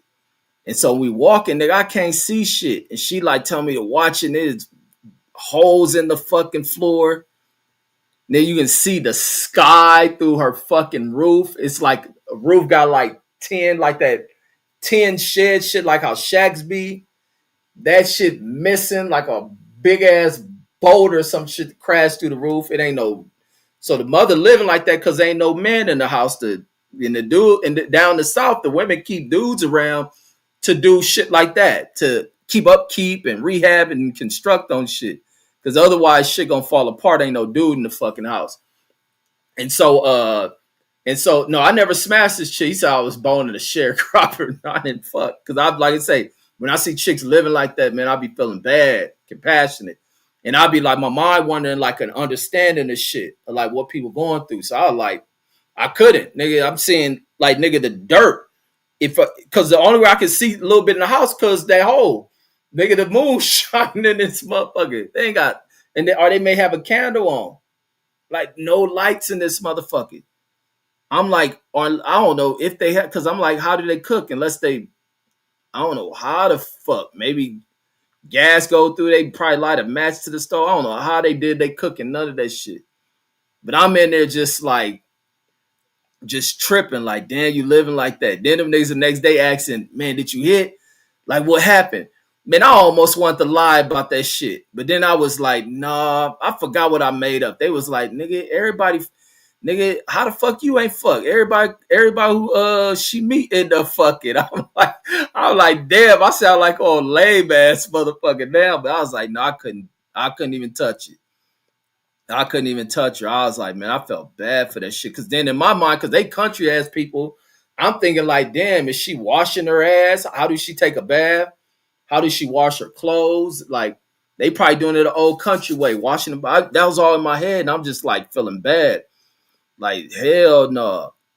Like I said, I done seen, man, there's some chicks live in some fucked up conditions, man. And then Clea says boycott needs to go live. So it's on our own channel. Says get it started. Laugh out now. I need boycott to say drop the link so she can talk all this Ziodo shit on her own. She can sit here and talk that shit. I'll sit back and listen. But all that shit you be sending me, I don't watch it. None of that shit. Picasso in there rolling. Boycott talking about that shit important. Well, say drop the link and you get on here and talk. Steph says Picasso boycott, says family be well. And then Cletus saying, wow, says putting yourself in the position, says is the key to all infidelity. That's facts. That's facts. And that's how that shit happens. Chicks be putting them like always in some dude's mouth. Knowing it's one thing, but it's so much that shit, like innocent shit can lead to that shit amongst opposite sexes and shit. If the conversations on sexual shit, like I used to have a lot of sexual conversations, be at work, talking about this and that, bras listening in on that shit. That shit probably turn them on, intrigue them, get by yourself and be talking. That's how I was fucking broads at work. It used to be so easy to fuck broads at work. Seeing you all the time, especially in my younger days. Even now, be bras on that shit. Like, even be older, fucking way older and shit. And just from, because I still talk the same. But then it'd be like, it's other shit that come with it. If I was young, I'd be knocking down everything that flirt with me. Nowadays, I'd be like, nah, what these bitches think this shit about? And a lot of times, this shit about this money. Like, fuck no. Now, I'll be turning down a lot of fucking shit. And I know I can fuck half these bras. But then I'll be like, looking, man, what the fuck? Been getting some pussy and impregnated in my 40s. Hell fucking no. Or be like, is this a bitch that just think a motherfucker's supposed to do this? What does this shit turn into? So I'll be cautious about this shit. If a bitch just know it's strictly about fucking, you ain't looking for nothing out of it, You ain't looking to try to have kids out of that shit. Then let's get busy. But all this other shit where everybody got gimmicks and schemes, people going through shit and got shit and looking for the next motherfucker to trap. And I'm like, I ain't with that shit. I got such an understanding of a lot of shit just from these experiences and these damn stories and the way I look at shit. That's why I was looking at that Martin shit. I'm looking like, damn, how could a motherfucker marry one of these actress broads? How can that shit go down? And that's why they all end up single than a motherfucker. You don't be seeing none of the motherfuckers staying married and shit. And it says, but yeah, that Asian chick kept that shit so funky. And then Steph says, I don't even get why people ask this stuff. Says, and then post it. Says how about no, I think with that video, it's because a lot of young chicks need counseling with this shit. A lot of young chicks need to be put with new type of game and thinking, because a lot of these broads have really flawed a lot of these chicks. That's why I be like, I ain't on that marriage shit. And it has nothing to do with me putting this thoughts and my opinions on chicks. It's about the chicks who come from them. Usually it's their mama. That's why a lot of people in relationships can't stand their in-laws. And it's about who raised these chicks. It's about their grandparents who have raised them. There are the aunties who influence them, and even some of the people who they have occupied a space as far as their friends. You see the type of information they share. You see the way of thinking, the way of processing with a lot of chicks. A lot of chicks been fucked up. That's why it's nothing for a chick when they need money. The first thing they do is toot their ass up. And it has nothing with them just being hoes. It's what they've been taught. So, and that's just one of the understandings I have. I don't pass judgment on none of these broads. I be wanting to fuck. I understand the game, and it is what it is. As far as me committing, and a lot that goes with commitment, and do people respect that shit? Like, a lot of people don't respect the boundaries of what marriage is. A lot of outside opinions influence that shit, and people complicate that shit. People do a lot of this shit. People do so much of this shit in relationships versus loving one another and shit, being happy and shit. Like, motherfuckers complicate their shit, trying to fucking break the atom and thinking that's going to create the explosion they need by constantly butting heads because they're including outside influence into what marriage is supposed to be. You hear people talking about you can't tell married people how to be married. Man, that shit ain't fucking hard. It's two humans trying to interact with each other who no longer know how to have fun with each other. The fucks become so restrictive, trying to fit the approvals of others and all that other shit. Like, man, if a bitch can't laugh with me, joke, clown, talk shit, then, man, I can't do it. I can't do all that other pretend shit in relationships. Like, last time I was in, that shit was depressing to me. I can't do that shit. Nigga who like to be myself, talk shit. I'm always respect my relationship, but let's laugh. Let's have fun. Steph says, I don't even get why people ask this stuff, says, and then post it. Says, how about just be the example, says, and be righteous. Says, no need to boast, brag, and says to boast, brag, and brash. Says, come on, fam. Says, y'all confuse meekness with confidence. Now, that was a good video, bro. And I think videos like that need to be expressed and shit, because some bras don't get that shit. Because a lot of y'all ain't never been in circles in this kind of shit where this shit happened. Where you get in the vicinity of other broads who, especially some of the broads that like to kick around dudes all the time and have relationships, but then they have homeboys all around. Where you can end up fucking one of these broads. Like, come on. Some of y'all ain't never been to that shit because I don't know. Some of y'all just ain't been around this type of shit, or you put too much. Some of y'all, matter of fact, some of y'all do this type of dudes that fall in love with girls who have whore like, get downs to them and shit. And instead says, yeah, bro, says probably ain't it. Says, please help the orphans and widows, please. Says, not go behind. Says, not be go behind the baby mama. And that'd be the other thing. Like, even with going behind and some chick going through some shit, those be some of the easiest chicks to prey on and end up smashing because they going through a breakup. The first thing they want to do is sex their pain away. But see, I don't really do that shit. I don't want to deal with no broad trying to do some rebounding shit. Don't want to hear that depressing shit. You need to learn the hill, get over that shit. And then Cletus says Reggie was boning the shirt. Nah, I ain't fuck that chick. I felt bad for her. I felt bad than a motherfucker. But it was so much shit seeing them little country towns out there Seeing them little, and then you just see you like in them country towns, you gotta look out for them. All they do is fuck. They do a lot of fucking. If you a city dude, man, you go out there and be smashing everything because that's what else is to do out there. There ain't nothing around the motherfucking towns to do. And then when they looking at it, they looking at the city, motherfucker could be a come up for them to get up out of there thinking you rich because you come from some old city they see on TV and they can get out this town. And like, hell no. Nah. Like it was a lot seeing just being able to go to like different places around this country. That's why I say I'm an American. I love seeing America, discovering more of it, and just seeing what shaped shit and move people. That's why I like the bitch ass people we have that run this country who don't take time to even look into what's happened in America. They just want to talk billionaire pussy shit and then starving everybody else. And don't do anything to create solutions to resolving the issues that plague this nation. And you got this bitch ass president constantly talking about sending the military in the shit. He can't fix a fucking thing in it. Oh, crooked bitch stealing shit. And then Picasso says that the chick live in a treehouse. Man, shit. Talk about the South. Y'all probably do got people live in a treehouse, man. That's some different level poor that you see in the South, man. That's just some different level poor. That shit depressing type shit. Seeing that shit like that. Like I said, I'm a compassionate motherfucker. Regardless of y'all hear me clown and shit. Like I'm a compassionate. You don't hear me threatening people.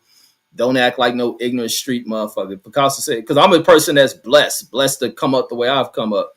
And then Picasso says, Steph says, you two right on, says thumbs up.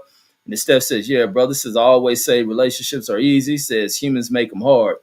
And then, yeah, that's a true statement.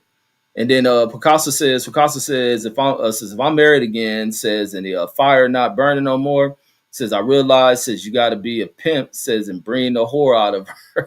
Says, try it. No, I think people should love each other for where it was when they met. Like, you got to learn how to have fun. And I see that with relationships. A lot of people worry about how you got to present yourself and you got to be this way to the public. Like, that ain't how we hooked up, worrying about other motherfuckers. The happiest relationships is where people ain't worried about other people, man. It's locked in with them in themselves. But, you respect others that are around you. But having the influence, you got to be this way. You got to be that way. You got to cook. See, I don't believe a chick got to do none of that shit for me. They role is to cook and clean and make me like, man, I ain't with none of that old ancient ass slave house shit. Like, fuck out of here. Be yourself. Stay pretty. Keep your mind. That mental shit is the biggest shit to me. Maintain your sanity. Maintain your happiness. Maintain you. Like all that shit, you feeling lesser about yourself. You think it's my role to pull you out of that shit or fix this shit, and you don't want to deal with a chick going through breakups and all she talk about was some other nigga done to her and this and that. Chicks who have their hearts guarded. That'd be the other thing about getting relationships with people who've been in multiple relationships, and then now they have these guards up because of what someone else done to them, and you're having to work through that shit and constantly building. Like, that shit ain't it, homie. That shit ain't it. You gotta find people that are happy with it themselves.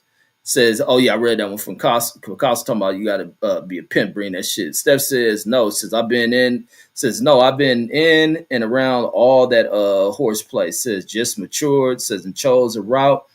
Says then define long term merit. Says I get that.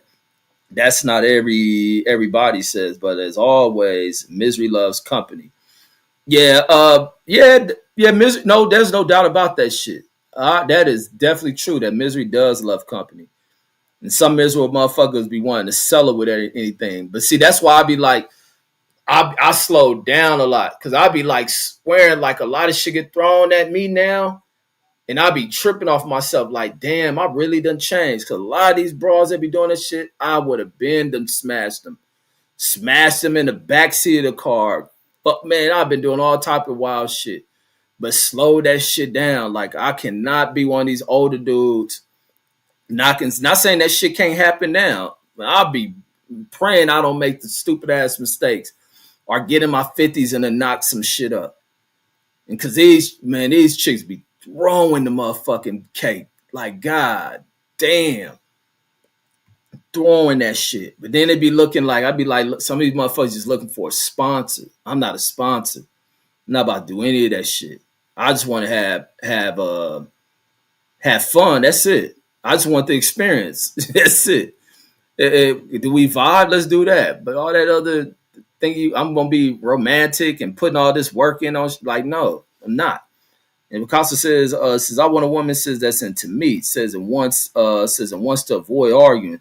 Says she just needs to be helpful. Says instead of being a liability. Yeah, that's why I want. But chick find interest. We just being our fucking selves. The conversations. That's what it is. To have a conversation on anything. Because that's where I'm at. And I kind of always been. I'm at the point I conversate on anything. Even what I talk about. We ain't got to agree with each other. No, it ain't what relationships about. Relationships ain't about we think alike. We always agree on shit. No, you maintain with what your opinion is. We may have different political views and shit. Different societal views. Like, that don't mean it should be hate. We can talk heated on shit, laugh it out, this and that. Like, but I think it is to have communications and to talk shit. People be worried about saying the wrong things, making her feel jealous, break like hell nah. And then the other motherfuckers too worried about what people hiding in. And it's the other thing people be doing. That shows the scandalousness in people of hiding shit. That shit when you young, you got so much going on. You always got the bitches on the side and shit. That's necessary when you young. Have you a bitch on the side. Steph says nothing wrong with paying for your experience. Like if you just want to broad, but it shouldn't even be like, yeah, if you want to deal with one of the bitches that's charging for shit, but there's a lot of broads who ain't charging for shit. It's a lot of bitches who be needing to get hit. Because if you ever talk to broads, it's at times where broads be really needing pipe. Like, so what you paying them for? When they the ones that need. Like, shit, hell no. Nah. I'm a Viagra pumping motherfucker, then yeah. I'm gonna pay for the experience. Or if I'm a this other thing of like, if you a really rich ass person, then yeah, pay for that shit. But then you gotta be cautious on that shit.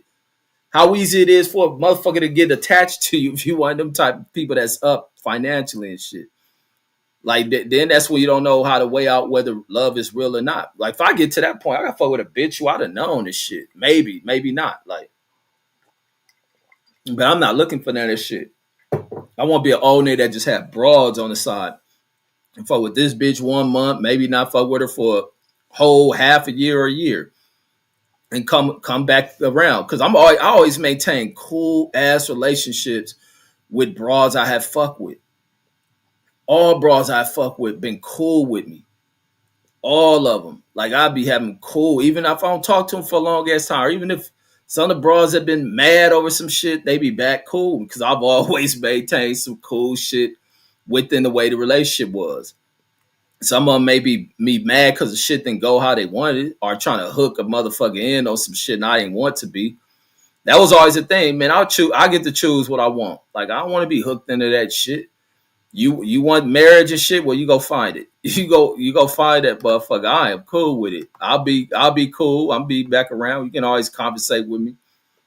But I'm not rushing for that. And that's what I think a lot of broads have always respect. Is the honesty. That honesty shit is real, man. I don't see why people gotta hide shit. Keep shit funky, keep shit honest with people, and people gotta learn to respect that. And I just hate to where it be to a point like this other thing, because I want like when shit get bad, and you gotta cuss a motherfucker out. I'm not about to be one of these people that's on. If I get to a point where I gotta cuss you out, I ain't about to be caring about your feelings. I'm gonna say what's ever in my mind.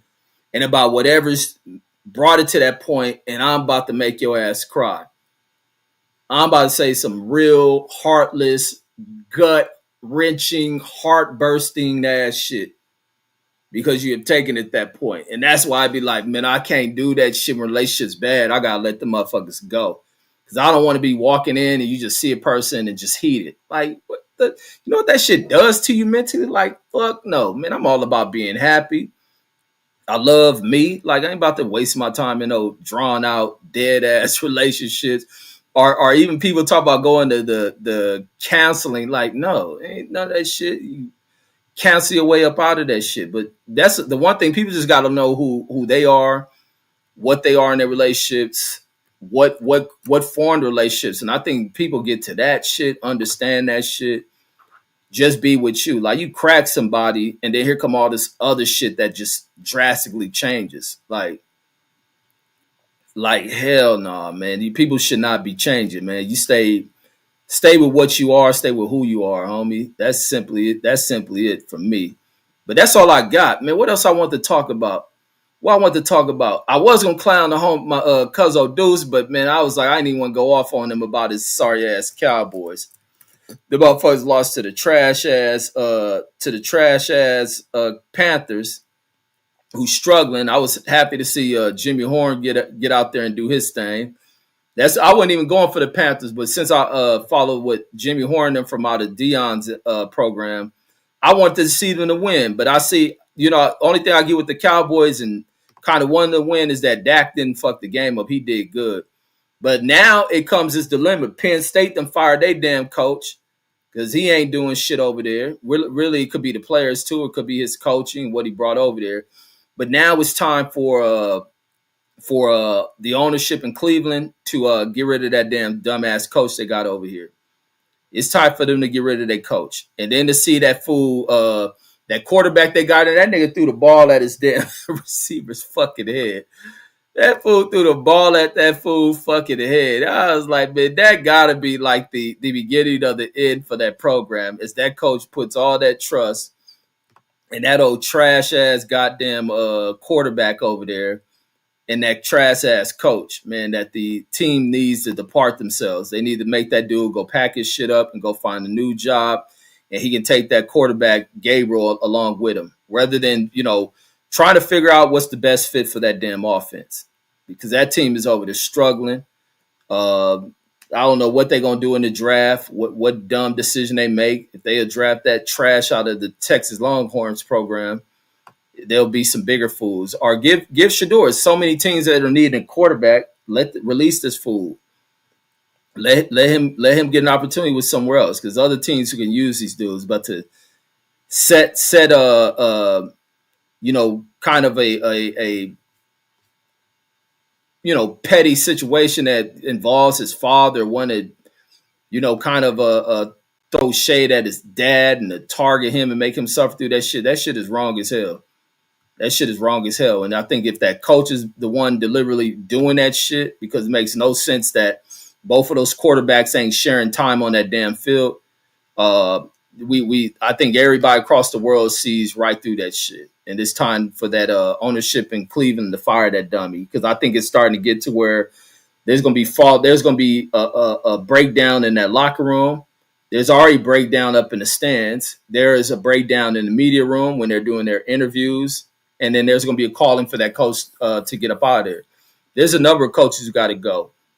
But seeing one of the biggest coaches to go was that Penn State dude they fired today following their latest loss. And then you had that shit. You had that shit with Deshaun Foster, and then now UCLA up there balling and shit. Man, I hated to see that they turned that shit around. They didn't do that for for UCLA legend and Deshaun Foster, man.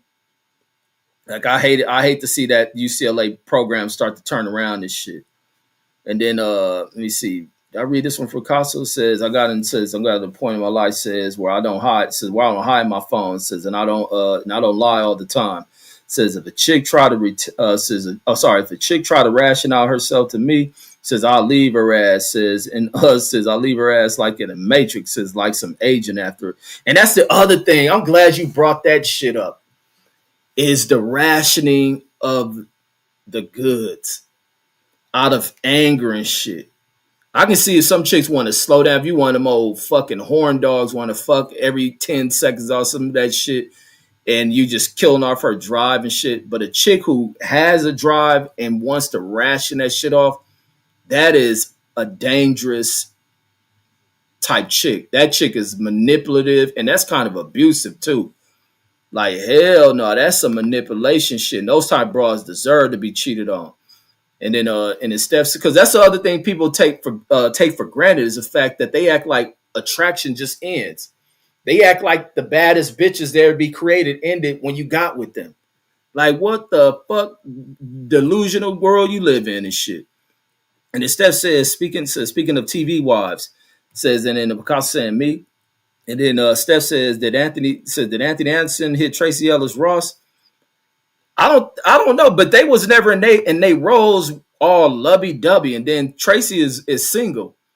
Tracy is single, and then I think Anthony was married, but I don't think they was like lovey dovey. I don't think they was all on how you seen with what I was seeing with Martin, or you seen with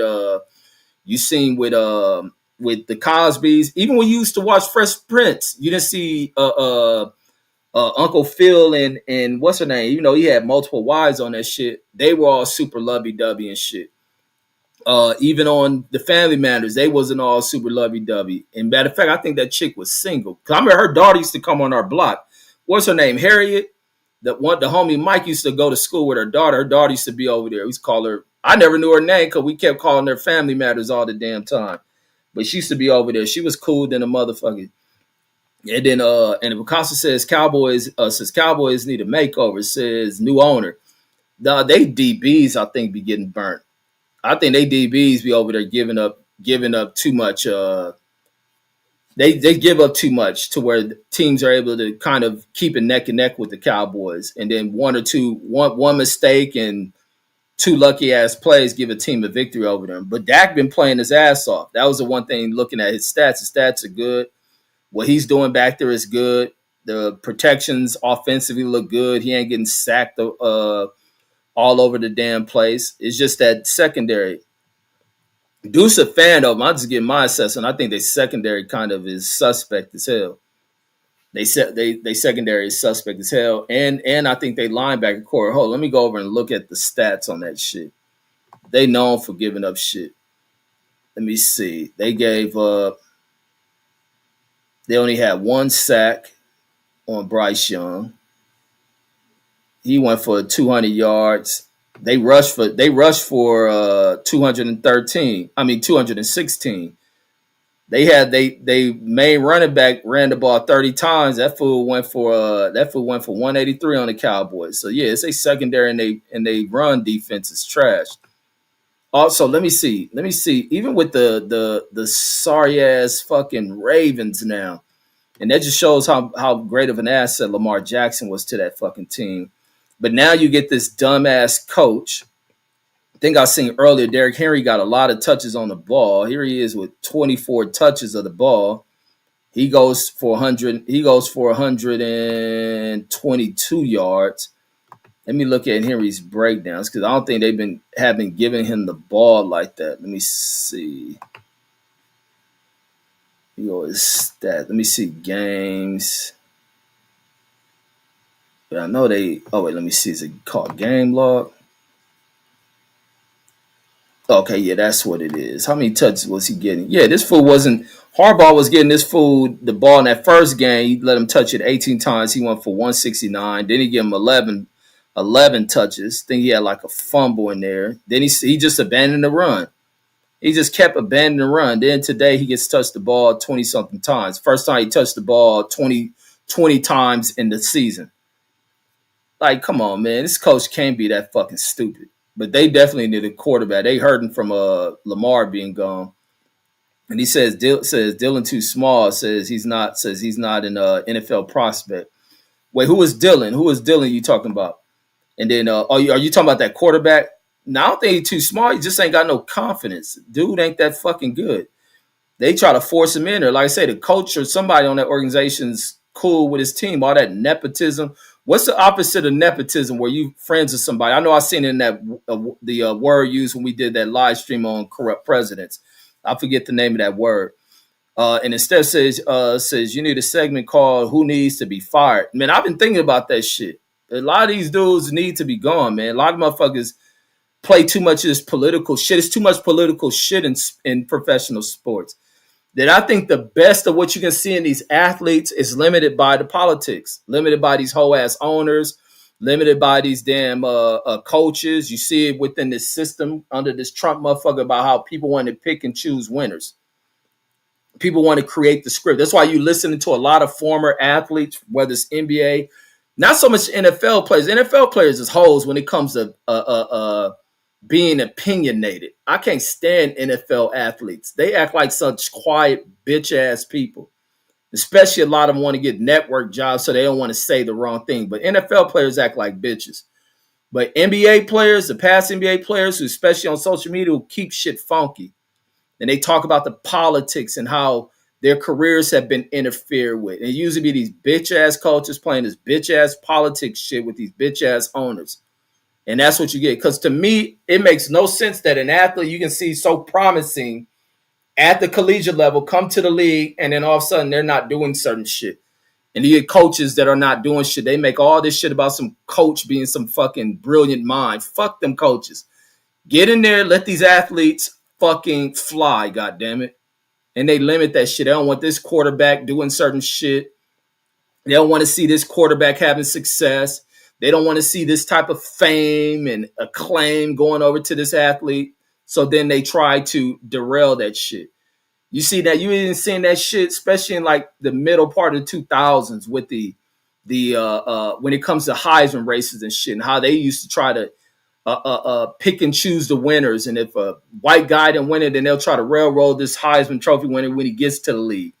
And you seen that shit. The worst one I seen was, what's that little, it's a whack ass motherfucker I hate, came from Notre Dame. When he went to the league, he went to, damn, what's that fool? They was kissing this punk ass dude ass. This fool was a quarterback. Looked like he was on steroids. Played out of Notre Dame. They used to hype him up the same way they doing this Manning relative. And he did nothing. Damn, I always forget this fool, and I do not like this dude. Hold on. His name was, I always got to research it, and I always talk about this fool. And when I was just seeing that shit, it's so many things that's so identifiable when you're seeing what's taking place in these sports. That's why I don't like any of these teams. What's this quarterback from fucking Notre Dame, the one I'm talking about? Let me see. Notre Dame, he was like, it had to be like 2005. Let me just type Notre Dame quarterbacks. How do you even spell that? Notre Dame quarterbacks. And let somebody type it in there. Oh, somebody put Brady. Thanks for putting, you talking about Tom Brady. That's the guy I'm talking about. His name, Brady Quinn. When Brady Quinn was quarterback over, I ain't even got finished typing it. Thank you, Thrill Hill. Brady fucking Quinn. Brady Quinn was a dude that they were sitting there hyping the fuck up, trying to push down the throats of everybody about how brilliant and how great he was. He didn't do shit. But then they still want to push him as some old Heisman Trophy hopeful, and it was other people beating them out. Same thing they did with Deshaun Foster to get Carson Palmer that damn Heisman. They suspend Deshaun Foster on one of them bullshit ass NCAA rules. Suspend him for 3 games, and he's the best football player in the damn nation. Took him out the Heisman race. The same shit they pull with who else they pull that shit on? They pull that shit when the worst of the worst you ever seen with this shit.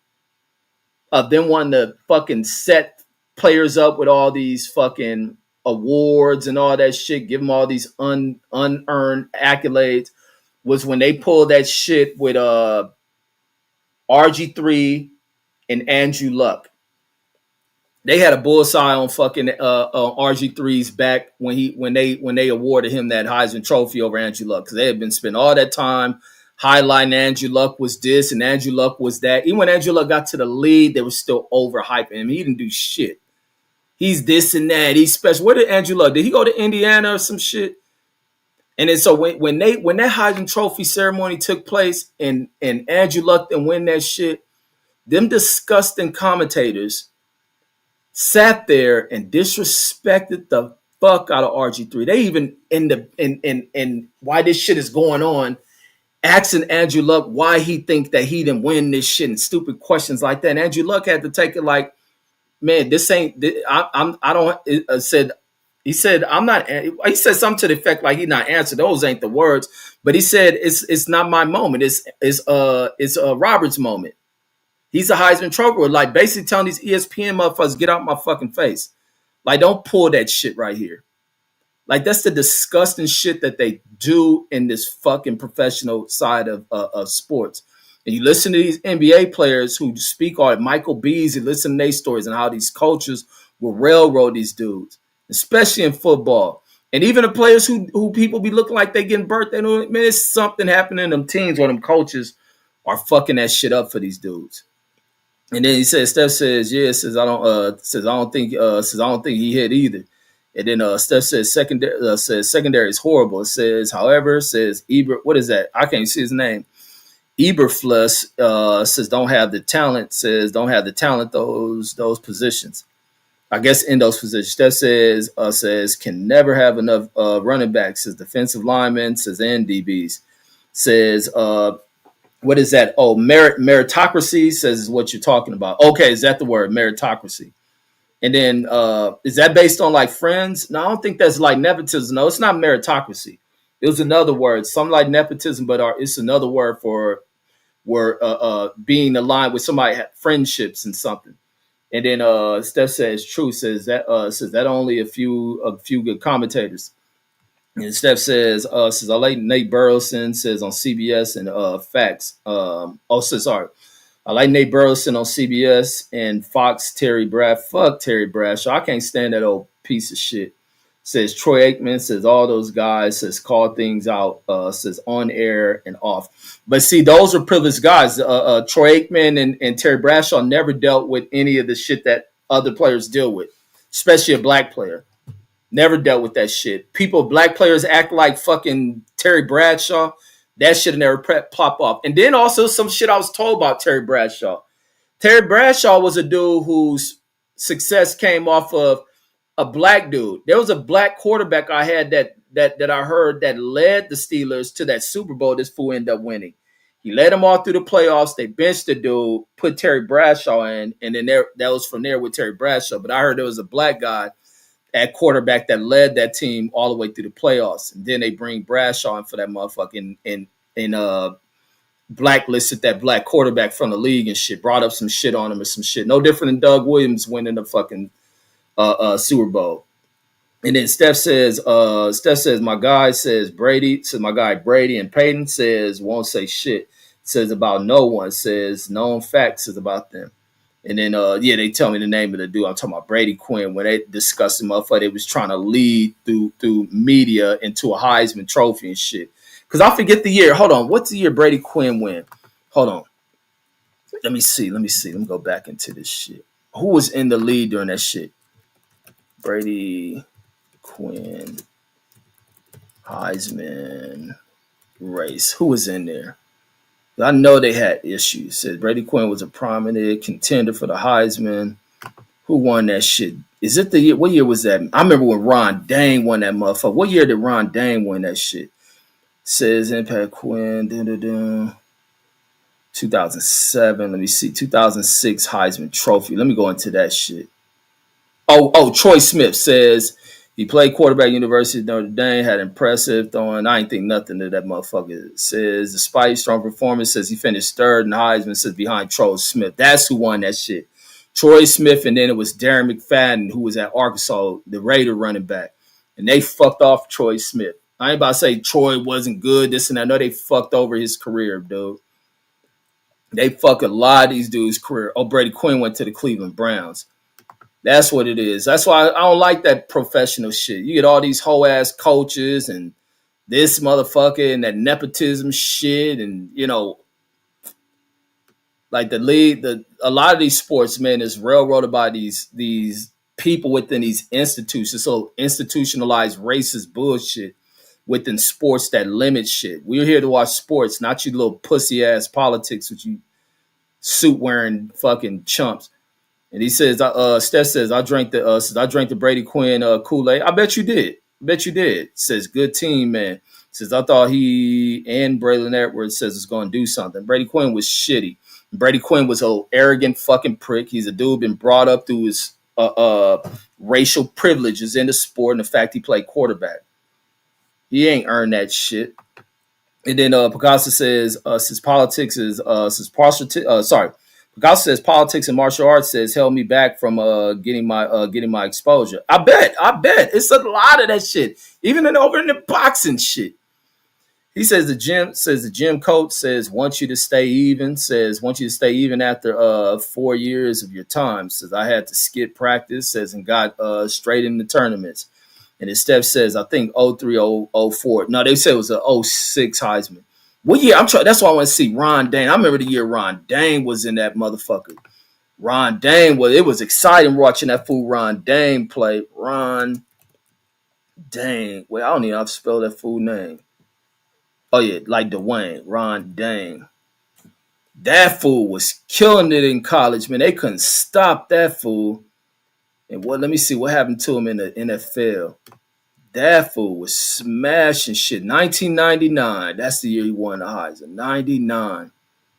He went to the Giants. The Giants drafted him in the first round. I don't think he did shit in the NFL. But in that college, man, they could not stop that boy. And let me see. But the NFL coaches probably didn't, because how big he was and shit. It says high school athletes. He's a big motherfucker. Says he's at 270 pounds out of high school. Says many felt he was too big to be a tailback. Says and believed he would be the best and would be best suited for a fullback. Eventually, Coach Barry Alvarez has promised Dane a tailback position. That was the best decision there. That big. Listen to these old clown ass motherfuckers. Just base shit, looking at a motherfucker and say, "Oh, he should not be a tailback. He should go off and be a fullback." Blocking, man, that fool. These fools be limiting so much shit with these dudes. So he had 28 touchdowns in the NFL. So he did get into the end zone.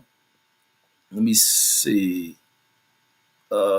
Says over his 4 seasons, says he gained 1,800 yards as a freshman, 1,400 as a sophomore, 13 as a junior, 1,800 as a senior. That fool was smashing shit. It was, man, I used to love watching the Wisconsin games when that fool played. Let me see. That fool ran a 4.6 40, 260 pounds. So he ran a 4.6. So he had some get up. You get a fool weighing that much, man. Ain't much you can do to stop that fool. He's selected in the first round. Since Dane first season, says he teamed up with Tiki Barber. That's a hard dude to work behind. Says it's called Thunder and Lightning. But I'm pretty sure something happened. Says Kerry slowly diminished. It was a coach. These whole ass coaches. I even remember when the saddest NFL career I watched get fucked over was the career of Jason Campbell at the Redskins. That was the foulest shit you got to see. Is the way they fucked him over. And then Picasso says Roethlisberger says was the Pittsburgh quarterback. Says didn't he get some in some shit? They was, man, the politics of the NFL kept him out of that shit, out of his white privilege, and the power that a lot of those owners collectively can have over the media. And the fact that he was a media darling, they wanted to protect him. They did a lot of hiding his stories. They probably had influence, but ultimately it ain't just about a story to get you caught. But in a lot of cases, we get to see the influence of media getting people rearrested for shit. And then the fact that with Roethlisberger, it ain't the fact that you needed where ESPN and all these sports publications who heard the info about what he was doing to them girls, and they hid that shit away from the public. The court should have did a better job of prosecuting that shit. But the fact that these rich people can have influence of talking to a prosecutor, lining his pockets to make him not move forward with prosecuting that shit. And therefore, that's where things in the system have to start to be kind of reworked in it. Can't set privileges for certain people with connections and based on their race and complexion. And that's why it's also important. But you don't get that when you get people voting like the idiots that you've seen in the most recent election. And then Through Hill says Joe Gilliam says that's who it was. Yet that name sounds very familiar. The black dude. That's how Terry Bradshaw got to start, because they fucked this black dude over. Let me pull up that dude. Matter of fact, let me pull up Joe Gilliam. Let me pull up him, because I was tripping when I heard the story. Because I have a lot of conversations with older people, and they put me up on a lot of shit. And this dude is hardly ever talked about. And I think they brought up some shit. I think he may have been on drugs or some shit too. But he was let me pull him up. Let me hear if they bring up controversy about the Steelers and how they fucked this dude life over, and then brought Bradshaw in to kind of just walk in the door at this dude did all the work. Says primarily a backup. Says he started the first 6 games of the 74 season. So he became the Steelers starting quarterback in 74, making history as the first black quarterback to start a season open. That's some ridiculous shit. Despite a strong start, he was benched mid-season, leading to Terry Bradshaw reclaiming the starting role. Getting remained on the roster through the Steelers' Super Bowl victory, says, but was waived in 76. Like, that's them picking and choosing, saying, all right, get your black ass out of here. We don't want you. It says his post NFL career says was marred by struggles with substance abuse and legal issues, including arrest and homelessness. Says he played in various semi-pro leagues and briefly returned to professional football in the USFL. And let me see. So that's what it was. He ended up starting. That's what it was. He was starting through the season. Yeah, one of the black dudes telling me he went through the whole season, through the playoffs, and then Bradshaw took over. So he started, and they said, "Nah, fuck that. You sit down." So let me see. Gilliam was selected Pittsburgh Steelers in the 11th. Damn, they had that many rounds in the draft. Says 200. Oh, maybe because they didn't have that many teams. Says the 273rd overall pick. Says his first NFL game came in November 5th of 1972. Says when he came on in relief of Terry Bradshaw in a blowout win over the Cincinnati Bengals. Damn, it's some buzzing in this fucking house. And that be them food like a loud ass frequency sound in this mug. It's the feds in there doing their little surveillance bullshit. So then he's Terry Brad. Wait, no, let me see. Back up to Terry Hanratty. Also, this ain't Terry Bradshaw. Oh, wait. When he came on in relief of Terry Bradshaw in a blowout win over Cincinnati Bengals with Pittsburgh's regular backup quarterback Terry Hanratty injured. Says he made his first regular season start on Monday Night Football during a Week 12 game against the Miami Dolphins in 73. Says the game was a disaster for Gilliam. Says he threw 7 passes, all incomplete, and 3 interceptions. Yeah, that's trash. Let me see. Steelers head coach Chuck Knowles stated that the starting quarterback position was wide open among Terry, Gilliam, and Hanratty. He says Gilliam outperformed the other two in the 74 preseasons, and Knowles named him the starting quarterback. And that's some sick shit that he was the first black quarterback to start a season opener after the AFL-NFL merger in 1970. Okay, so I guess it's some new shit. That's probably why it fits that. Okay. I didn't know. Okay, so this merger is some new shit. Says after a 30-0 win in the season opener over Baltimore, says he was featured on the cover of Sports Illustrated. Although he was 4-1-1, so a loss and I guess a tie. Says in the first 6 games he was benched in late October. Says for a lackluster performance and ignoring team rules. Okay, so the dude told me the story was not being upfront about what it really was with this dude. But I'm pretty sure Terry Bradshaw didn't have that many great-ass games neither. Says after fans began demanding Terry Bradshaw return, Gilliam was benched. So that's what needs to happen with the current situation with the Browns. Oh, and let me see. Jim Brown says something. What's this with Jim Brown? Bradshaw told sportcaster Jim Brown on a February 2000 edition of Real Sports with Brian Gumbel. Wait, let me see. Wait, what did he tell him? Says he gave me my job back. Well, let me see. Let me go back. Says he also received numerous death threats, some of them racially charged. Bradshaw returned to the start on Monday Night Football in Week 7 and led the team to a win in Super Bowl. What is that? Super Bowl 9.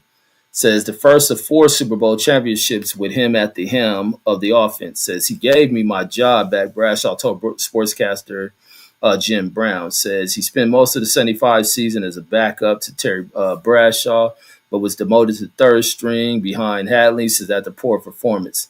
Okay, so he fucked his own self off. So it wasn't where race played at that shit. But I wonder how much the coaches interfere with that. Probably wanting to see him not win, not to be on the field, not to be, the black guy leading his team. It says, what's it say? Gilliam felt that his demotion was based on racial reasons. And there we go. I want to hear his opinion. It says in an interview with the Tennessean a year before his death, he said, I thought if you played well, says you got to play. Says, I guess I didn't understand I didn't understand the significance of being a black quarterback at the time. And that's simply all that shit is. So I guess that is the fact of the matter is him being a black quarterback. Says being a black quarterback at the time. Wide receiver John Stallsworth recalled that Gillian's demotion was due to his poor on the field performance, disobeying Chuck Noll's game plan. Okay, so there's somebody in objection to it. Says in substance abuse issues, and there was no racial motivation whatsoever on the team. Okay, so that's a black player disagreeing with him. So I'm in conflict. Says he noted that Knowles was completely colorblind as a coach and not racist in any way. Linebacker Andy Russell said Gillian was immensely talented as a quarterback, says, but unable to stay off drugs. Oh, so he did it to himself. So that's what the black dude didn't keep it funky with me about. But folks, that's all I got. I'm gonna go ahead and get off here. What's up, Asian Mac? He says, what about Ricky Williams' career? It says, how you rated college and pros? I mean, Ricky was the shit. Ricky Williams is like a Ron Dane in college too. And it was no way they was going to put some white quarterback up there with Ricky Williams. That'd have been just some uncivilized ass shit. That dude was the shit. And he says, Brady wasn't that bad, man. Says he was just pussy. No, he was at that Notre Dame hyped up ass program that they love just shoving anybody from Notre Dame down people's fucking throats. Says you got to think a lot of those dudes who played during that time was like everyone was good. Everyone was on that level. He says one of the last times most Power 5 schools were all competing. Says college football is better when all big schools can compete with the occasional second-tier schools like Auburn is solid. Now, I think they should be a greater expansion of just, these historic type 5 fucking name universities that are always at the top, always going to bowl games and shit. I love seeing that when these big schools get upset by a smaller program and shit. And then or seeing Northwestern beat a Penn State program or, any other type of upset from a smaller, funded program, be one of these big funded schools. Steph says, close the doors, kiddos. And then because says that my job says this white guy was getting caught left and right, stealing on camera for 20 years. The company wasn't going to fire him until he was getting charged. Until he was getting charges put on him by the mechanic. Says he took his tools and never gave them back. Says the company still let him retire with pension. Man, it's the craziest shit where I was seeing like white privilege at the job. It was the Enterprise shit. It was that Enterprise.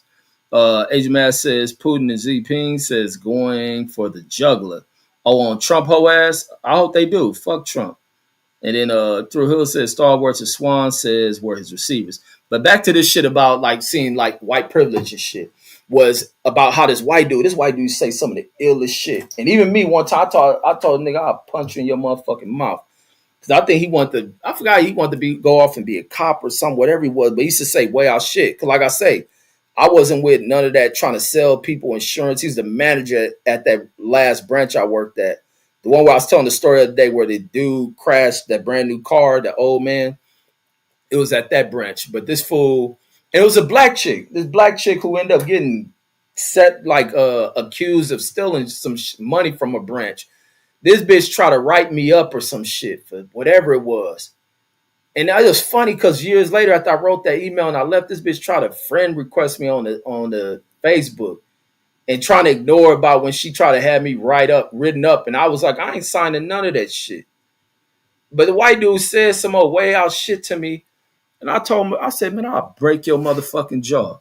Like you can talk how you talk to any of these other motherfuckers, but I ain't none of that shit. I said, I'll fold you up in this fucking office. So you better watch who you talking to. And he couldn't say shit because he said some old way out of the line shit to me. And I don't give a fuck who you, because he always used to say way out shit. It was one time I go there before I was working with him. And that's why I knew he had issues when that girl tried to write me up, why he wanted to push it through to have me written up. And I told her I ain't signing shit. We can go right to the area manager, we go to corporate. But whatever, I ain't signing none of that shit. And so, but one day before I worked at that branch with him, I go into one of his office because he always one of these dudes want to make it like he's the manager. This is his store and all this shit. So I go up in there to go get a car. He walk over. Damn, what's his fool name? I want to say this punk motherfucking name. His name was, damn, what's his fool name? Damn, whatever his name. He'll walk over and be like, when I walk into the branch, oh, I'm a blah, blah. Damn, what's his name? Doug? His name may have been Doug. He's like, Doug, I'm talking to somebody. He walk over there, Doug, branch manager. I looks at, okay. Oh, yeah, what you talking about? Woo, woo, woo. And he said, and he tried to say something else. I said, okay, oh, that's good. And shun that motherfucker away. Finished talking and saying whatever I was saying to the person in his branch. And I was like, all right, when I go get the keys to the car and I'm leaving off, he say some shit. Because I want him to think like, oh, who is this little uppity black dude or whatever word he want to use. And then so he say some shit. I said some old real witty, because I'm always witty and responsive with these fools. I ain't like the rest of these black folks that work for companies. And then so months later, I end up working at that branch one when that girl try to write. And this is a black chick who try to do this shit. She's a black broad brought there because, like I was saying, when they used to give black folks the like manager spots, they put them in fucked up areas. They store safe get broken into. It's a bunch of money taken out the safe.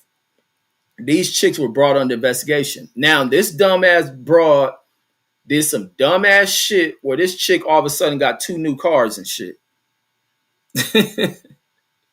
2 new cars. Even when they showed the video, they was even saying, because when you hear them white managers speaking amongst themselves and you hearing it shit, they was like the robbery, because they get robbed at gunpoint. The robbery looked like some old inside job shit. The one black chick who was a manager, she ended up quitting. It was too traumatizing for her. They moved her way up into Summerlin shit. But this chick tried to write me up for something. It was something I didn't do. Oh, something about a customer call complaint about that insurance shit. And I told her, I ain't signing that shit. That ain't my motherfucking ticket. I closed that shit out. That ticket ain't got shit to do with me. Like, you got me fucking. That dude say that shit. And that's why I told him, like, nah, I'll break your motherfucking jaw. Like, you would never do none of that shit. I'll fold you up in this motherfucker. From there, he ain't never say shit. But he used to say way out shit all the time in mine. Our manager used to be this white broad who never gave a fuck about. Fuck her. And even how I left, it was on some fuck you shit to her. This dude would say all type of little sexual shit. He would say some way out shit. And I'd be looking like, oh man, this fool tripping. He just let shit blurt out his mouth. But he knew he can get away with saying that shit. He knew he can get away with saying that shit. She'd laugh that shit off. Even she'd be there when he say way out shit. And it would be no like, oh, this nigga Doug fucking up. They about to fire this fool. None of that shit. He say disrespectful shit to people. And so this girl, Eulalie, who was our area manager at the time, she had this new Italian little white dude used to work there. This Italian dude be coming in there dressed in his suits, acting all high society and shit. Eulalie, she was married and all shit. She probably was fucking this dude on the side. So when it come down to like shit need to go through the manager, so Doug was getting kind of jealous of that shit. Because rather than her talking to Doug, she'll be talking to this motherfucker, and then he'll be going to Doug, telling him what Eulalie want him to do and shit. So one day, her dad got a job. Her dad was retired. He moved from like Rhode Island. He moved down there. Him and his wife, which is her mom and dad, moved down to Vegas, and she get a job. He get a job working in enterprise maintenance, where they go to the branches. The matches need new signage in the stores, blind, or whatever they need in the stores. He go in there and repair and fix the shit. So one day, he working in the store one day. That Italian dude, what's this Italian dude? Now I can't think of his full name. He go, this how Doug get fired. Mind, Doug been saying all this ill shit to motherfuckers, customers, all that shit. And he'd say it in front of these manager motherfuckers. So that Italian dude go tell Doug some shit that Eulalie told him, wanted him to do, or he relayed a message to her. Rather than Eulalie talking directly to this manager, she doing it too with this Italian motherfucker she flirting with all the time with. He tell Doug what she said, and he said, go tell her to fuck herself in, think what he say? Because he was cussing the saying this way out shit. He said, go tell her to fuck herself in the pussy or something like that. And I think her dad heard that shit. And the dad called, she all on this emotional shit. That nigga Doug got a call. Did the dad hear it? or he may have went back, or the Italian dude. I don't know if the dad heard, but the dad was in the branch. I don't know if the dad heard it or that Italian motherfucker went back and told her. It was like, all right, hey, Doug said fuck yourself in the pussy or something. Or the dad may have heard it. Man, that Doug was getting a call. Doug got a call quickly. That nigga got a call. That nigga was out the branch, down to the corporate office. That nigga came back some time later. Man, they putting this shit in boxes. Was like, I'm looking like, wait, what the fuck? So it took for him to say something to this about this white broad. And then now he getting fired and shit. She acted all emotional, this and that. I'm like, boy, these motherfuckers be on some way out shitting these motherfucking companies and shit. And that's why these companies end up turning into shit. And then to go young DJ in the building, salute, bro. He says, how many times you been fired? Damn, I used to get fired from after I had kids, I stopped getting fired. TSA was my first job out the army. I got fired from that shit. Where I got fired from the post office. I got fired from all my jobs. I got fired from the post office. I didn't get fired. I almost got fired from FedEx, but that's when I got that job at the I got fired from TSA. I got fired from the post office. I got fired from what job I had to that? I had that printing press job. I got fired from that shit. Then I went off to that Rouse Food for Less warehouse in Compton. I got fired from that shit. And then where I go after that? Then did I work after that? I know I had a job after that. Yeah, I got fired from that job. And then that's why I was doing my police shit and then going to school full time. And then I moved here. That was the last time I got fired from a job was at Raw Food for Less warehouse. That motherfucker, when I got fired from that shit, I thought them niggas caught me when I used to be fucking my I used to be in the little guard shack fucking this chick I used to work with. I thought it is caught me, it is fired me over some music and shit. But before, because I was always going butting heads with the heads over the department, these two black motherfuckers. Always want we in loss prevention. They want us to. They trying to get everybody to write each other up and all this shit. I ain't doing none of this shit. Then these fools complaining because I used to bring music that we'll listen to. They just a bunch of Sambo ass black dudes, and the fools all lost their jobs at that motherfucker. Been there for 20 something years in loss prevention. And then I ended up brought when they was trying to like pull bullshit with me. I ended up going to like corporate or some shit on these motherfuckers, and then they had a dude they brought in there try to claim something about my music and rap music. And the thing they claimed before, I wasn't even working in that motherfucking guard shack. But then I was just like, I wasn't even contest it because I'm like, if they have cameras in them little rooms and shit, they'd have been seeing me and old girl in there fucking his shit. So I like, fuck this job. I left that shit. But I used to be in there, man. I'm talking about every job was getting fired from. I stopped getting fired. I left Enterprise on some fuck y'all shit. And like I say, the Enterprise out here, the change you see in Enterprise out here is because of me. The black folks being managers and area managers is because of me. And then Picasso says, the vice president of the company I drove for came to me saying his name is what is that, Keg? Says his name is Keg, and shook my head. I said, you okay, Ken? Oh, that says Ken. I said on my screen because I got something on it look like Keg. It says Ken. And it says I had that shit. Says I had that shit when coworkers or wannabe managers are rude. Wait, you had that shit or you meant you hate that shit? I guess he's writing I hate that shit. Says I hate that shit when coworkers or wannabe managers are rude to customers. Says customers, man. Says I don't play that shit. Says know what I mean. Says like if you don't get along with someone, but that personally shows even what the hell y'all niggas can't write. Says like if you don't get along with someone, but that personality shows even the customer. Okay, I get you now. So but that personality shows even customer. Yeah, now that nigga Doug, man, was a hoe ass motherfucker. But I used to be tripping off of this white dude used to say some way like, homie, you the manager? He be saying some way out shit to people, even at the front counter. This bitch will be sitting in the office hearing this nigga say this shit. And then this bitch used had the audacity. And then me and Yolai didn't get along because it was one day a white dude I had to check who I was working with when I was at the airport. And because he was sitting in there acting like he doing a accident report on a car that got damaged, and he wasn't doing shit. We getting stormed with cars. He stayed in this fucking guard shack.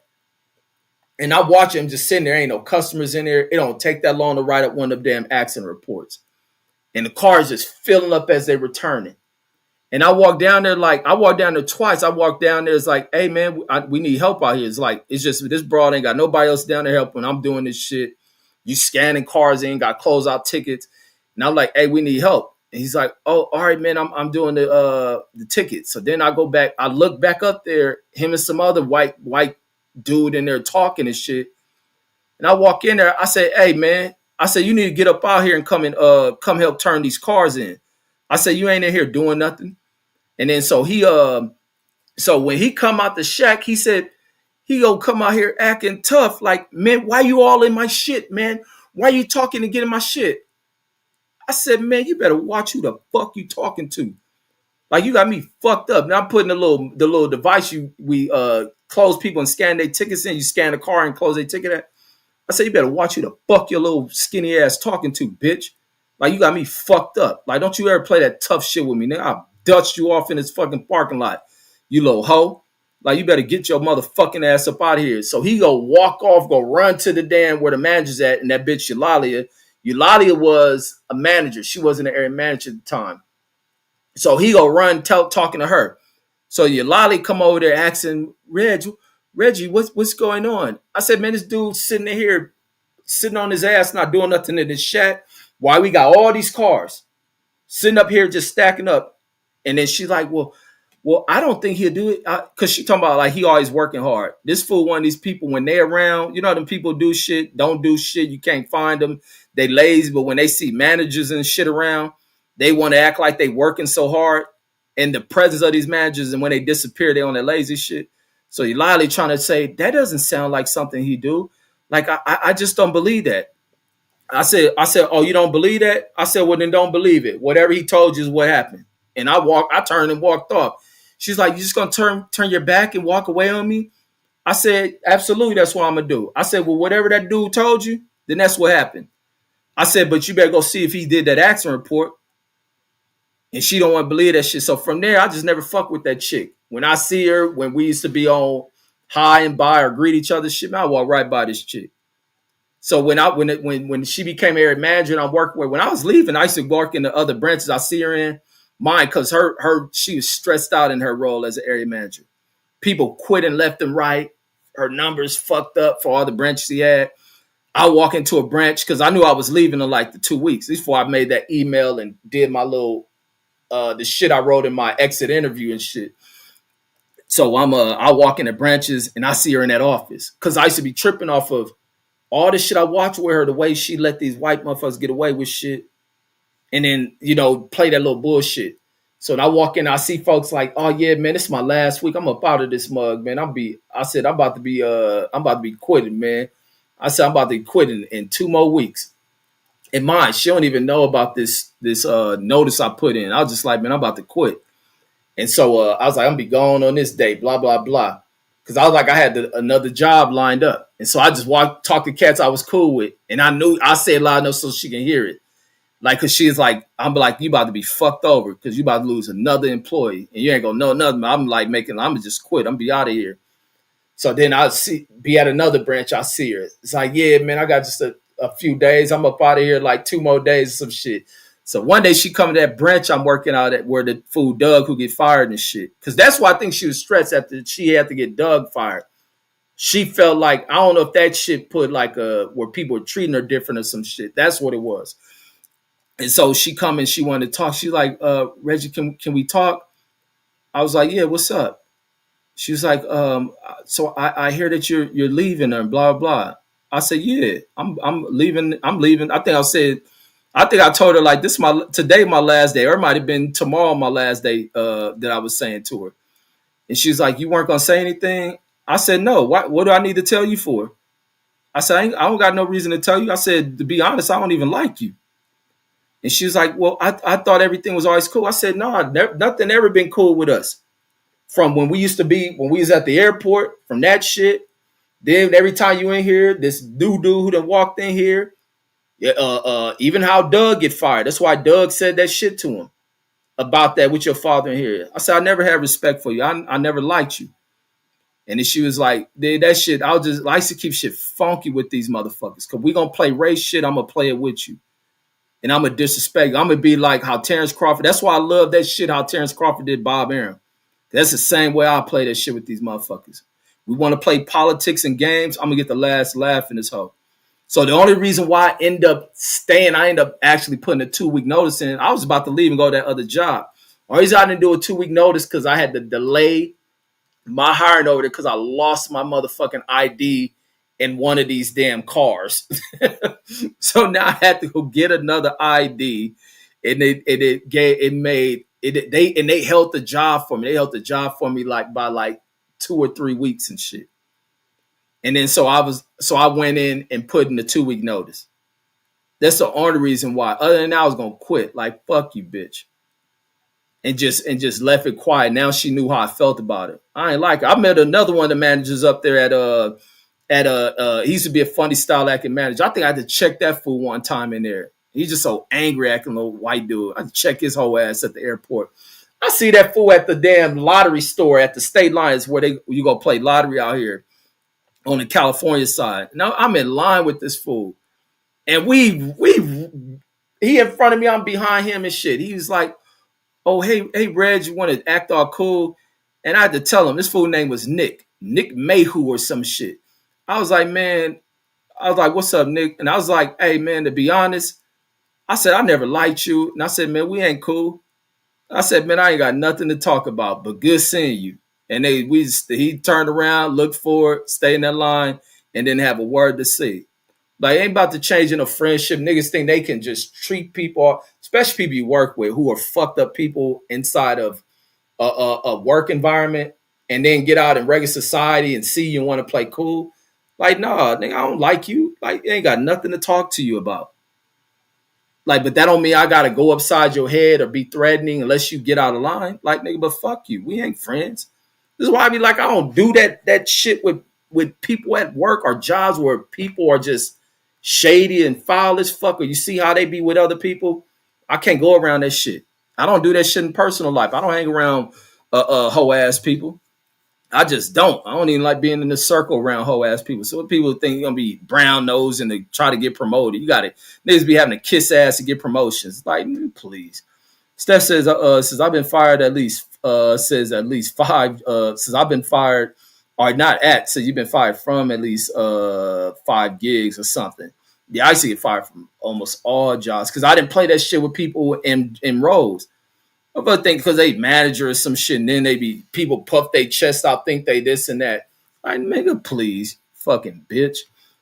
Nigga 9 says this gotta be the dumbest title of a video of all time, but your dumb ass had to listen to it. The negative dummy. And then Go Young GJ says how you get fired from TSA. Oh, fighting. I didn't. Oh, you probably hadn't been here. Like I said, I think I was the first person to get fired from TSA for fighting.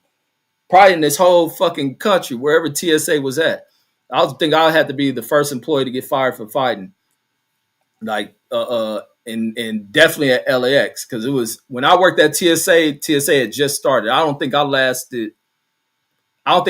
They were firing people. They were firing people for stealing this shit. We used to have TSA agents back in there. When I got out the Army in August of. I got a TSA in August of '99. I went to that training with TSA in October. Wait, did it? Was that how it went? Yeah. It was in October of 2000. Wait, what did I say? 99, 2002. Sorry about that. I got out in August of 2002 from the Army. I got that TSA job, start that shit. Cause when I got out, that's all everybody was talking about. Man, the federal government hiring, they paying out all this money. That was always a thing. Everything with TSA was a lie. Didn't nobody know what was going on. Everybody talking about all this money they paying and this and that. And so when I take that shit. The money wasn't what I heard people on the street saying the TSA was paying people. And then started training in October. I think we might have finished that shit sometime early November. I probably didn't last with TSA 6-7 months or some shit. But like I say, for fighting, I was definitely the first person to get fired from that shit for fighting. Definitely at LAX, and I think probably in this country. But they were firing cats in TSA for stealing. Cats in TSA was stealing, man. They'll go through people's bags. Cause like I say, some people traveling with money and shit. Like I say, I checked the dude bag from the dude I fought. I took that dude.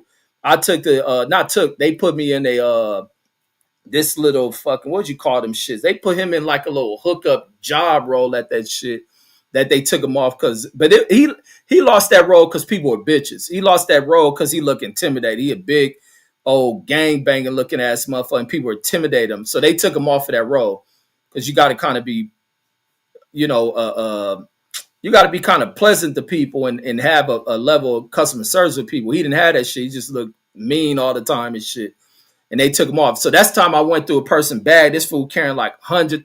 He could have had $200,000 in cash on him and shit. So these fools be going through bags that go under the plane. They will inspect the bags in these big ass machines. The bags that's going under the plane versus when you come to a checkpoint, those your carry-on bags. These fools are going in and people luggage, and they have cameras catching these fools stealing left and right. And they be mainly people. Not saying all, but there's a lot of folks used to look like me that will be caught stealing in that mug, getting fired left and fucking right. And then, but yeah, I ended up losing my job for fighting at that mug. It was worth it to me. And then Steph says, hit the like button, -9. And then -9 just be clowning. That's the homie and shit. And then Picasso says, Red says you need to work. Says you need to work on the farm. Says if you're not capable of keeping an inner city job. No, I keep jobs. I can keep the jobs. It just be when you get whole ass people in jobs. And I will always call people out. I call people out if some piece of shit get promoted, somebody else should get promoted, shit like that. Picasso in there rolling. Nigga 9 says we know that you don't get tough with the whites. Says you call him boss and sir. Never. I never use that word boss and all that shit. Your motherfucking your role, you got a name, and then your role is whatever title they gave you. I ain't never heard no title called boss. Like fuck no. And then Steph in a rolling. Go your DJ says I'm putting a 2-week notice in tomorrow. Are you about to leave your job and shit? Shit, a lot of people you should just stay with that shit unless you got something else lined. Usually you put a 2-week notice, you got something lined up. But a lot of people losing jobs left and right under this idiotic president. Companies about to start laying people off, all that shit. Especially the government shut down. Do this idiot president know how many of these jobs are relying on government jobs? Government work? Trump don't know how the economy works. He think everything, that's why he's so invested in the AI shit, where it don't deal with people except computer tech nerds. This fool's a fucking idiot. He gonna crash the damn AI shit. And then Picasso says, facts, says treat people how you want to be treated. And then Steph says I had an authority problem too. It ain't even an authority problem. I think some people get positions. You ever watch people get roles and jobs, get promotions, and then they immediately change up? They start acting funny style and all that shit. And then Steph says the story was hilarious, bro. Says, but I feel it. Says that dude had it coming. Says says from your side, says you didn't do nothing, says nothing to that guy, says, but beat his ass. Yep. And I used to always want to fight him. And to be honest, I was happy to fight him because I used to hear how people used to act like bitches talking about this dude. Man, that nigga Keenan go up, man. That nigga go crazy, man. Or I be hearing, even before I ever met him, man, you seen that? Hear niggas, and it be black dudes this nigga size, talking, man, you see that nigga over there in wherever he is, man, that nigga look crazy, man. How that nigga get this job? You just hearing the rumblings of this dude name all the fucking time.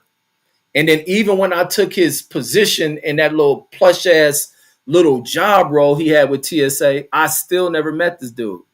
You just hear people talking about him and saying, man, it's better now that Keenan ain't here, because they be intimidated by this nigga. Then when they send me back to our checkpoint and I see this dude and I be like, yeah, the nigga look like some old crazy ass nigga, but like y'all some bitches. He ain't done nothing to you, ain't said nothing. Y'all just basing on because everybody's so judgmental of people and assuming. But even when I used to try to be cool and talk with him, and a nigga be looking like,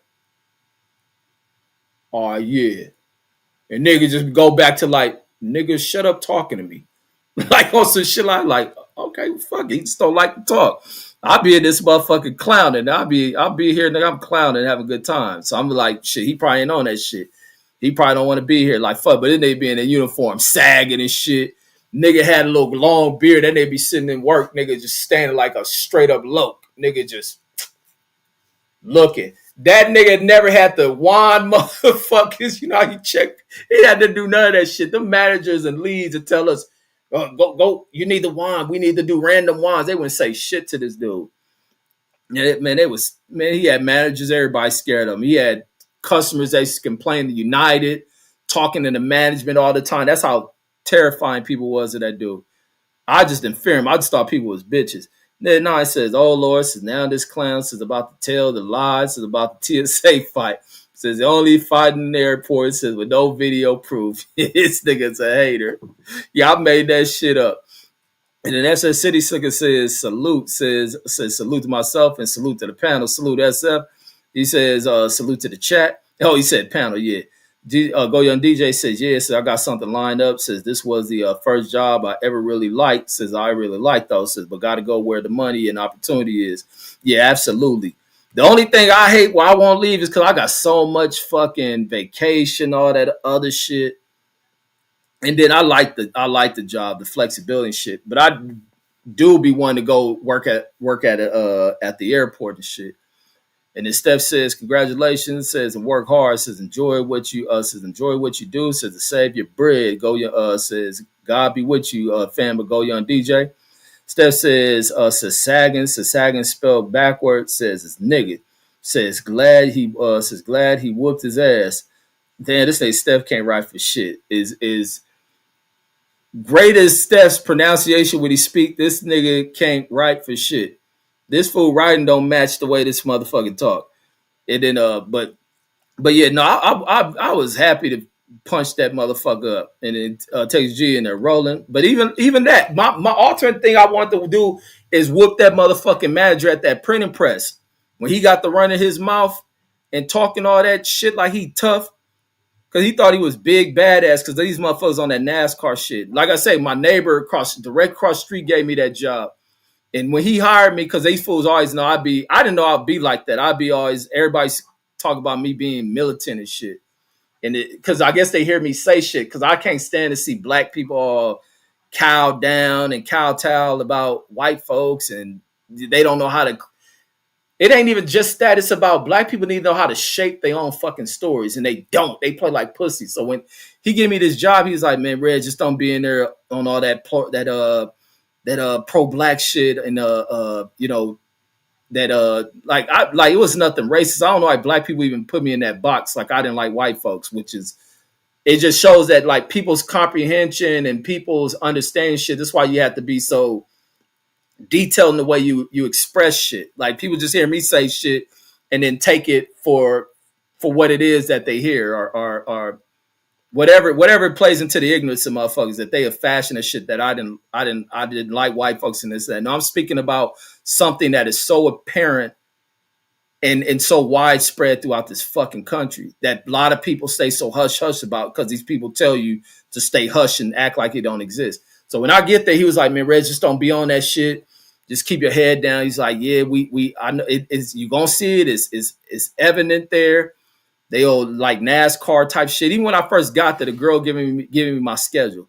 This is where I threw them off where we was gonna have problems. So my first week there, she gave me my schedule, and she was like, she ran like the scheduling and other shit, payroll and all that shit for our shift. And she was like bringing up some shit because they got NASCAR pictures all over the wall and all that other shit.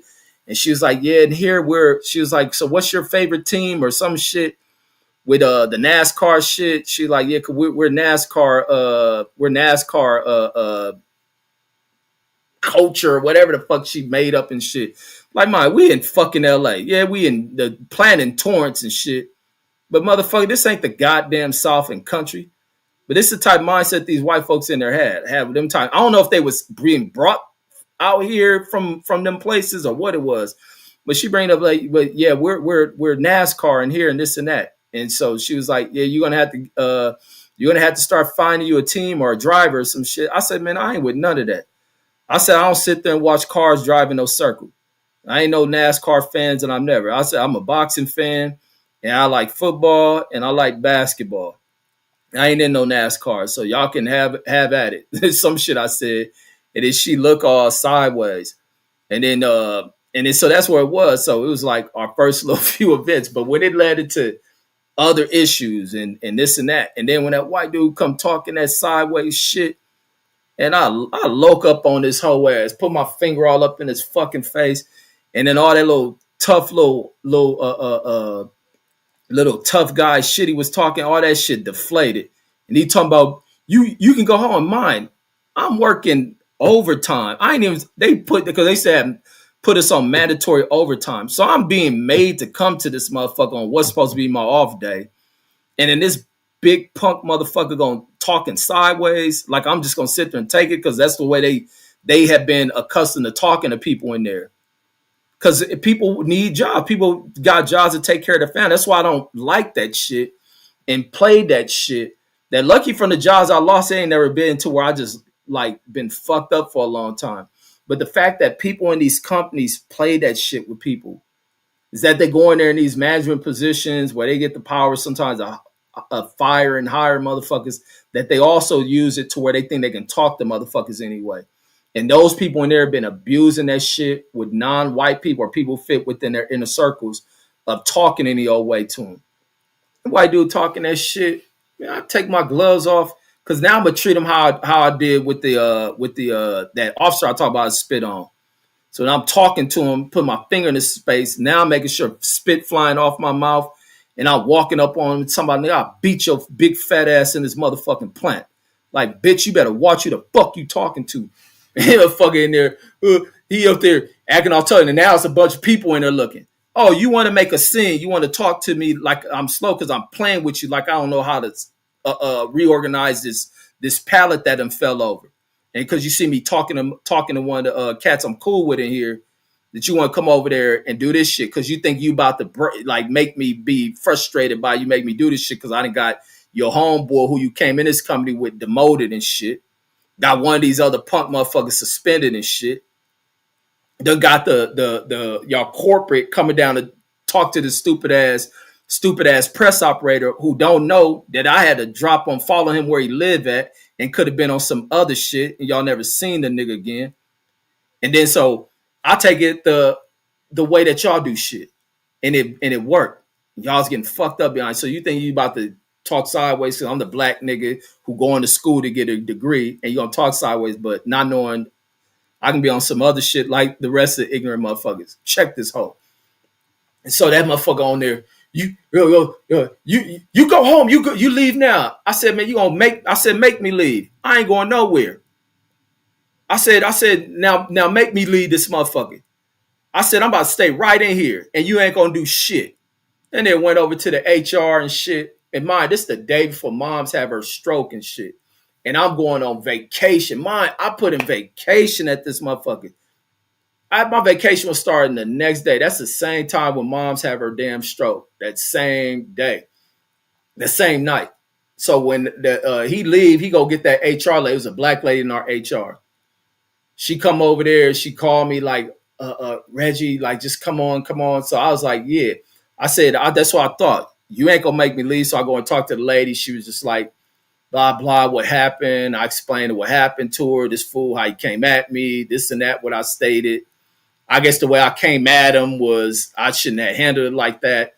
So she had to suspend me for that day. The following day, I went on vacation. I had like put in like a 7 day. I was on vacation for like 4 days, went on vacation. Once vacation in, they had me, she even paid me. I was on paid suspension while they ran the investigation. Then fucking once that ran, I was on paid vacation for like 2 weeks. Then they come up to where it wasn't even like a fire. They call it They call it something with cause. I still got that damn work file in here. It was something not a was it termination with cause, for cause, or some other shit like that, or laid off with cause. It was something like that. But all I cared about, like, nigga, at least I got my point across. Like, but I wish out of anybody to fight, because I wanted to fight that dude because he thought he was tough and shit, and he started to do that move on my way, nigga shit and all that. Other than that, but I wanted to fight him, but that manager, I wish I should have just snugged that motherfucker. But see, this is the reason why I didn't take off on that bitch ass fucking that manager, because I needed for him to swing on me. And that's why I was inciting him, doing all this finger putting in his fucking face. Like, nigga, I'm just egging you on because you think you a badass. Nigga, swing. So I can break your motherfucking ass in this fucking plant in front of everybody.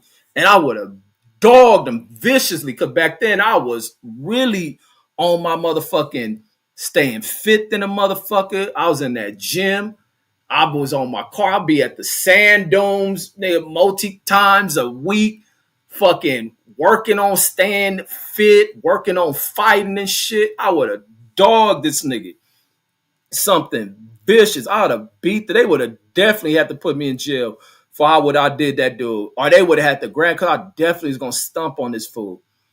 It would have been so much, and I would have been like, this would have been for everybody in the history of this dude working at this company that has allowed them to treat people like shit. I would have gave all those people something to feel good about, because I know that dude probably done fucked off a lot of dudes' jobs at that place, because that's what they were doing. And instead says, yeah, my bad. Says, I'm all over the place. Says, freaking phone right now. Says, playing video games. And then Goyan DJ says, I think my boss fucking one of my female coworkers. Says they be going missing. Says, and be all in each other's face at work. They definitely doing that shit. They definitely doing that shit. Remember that shit with that reporter getting killed out here?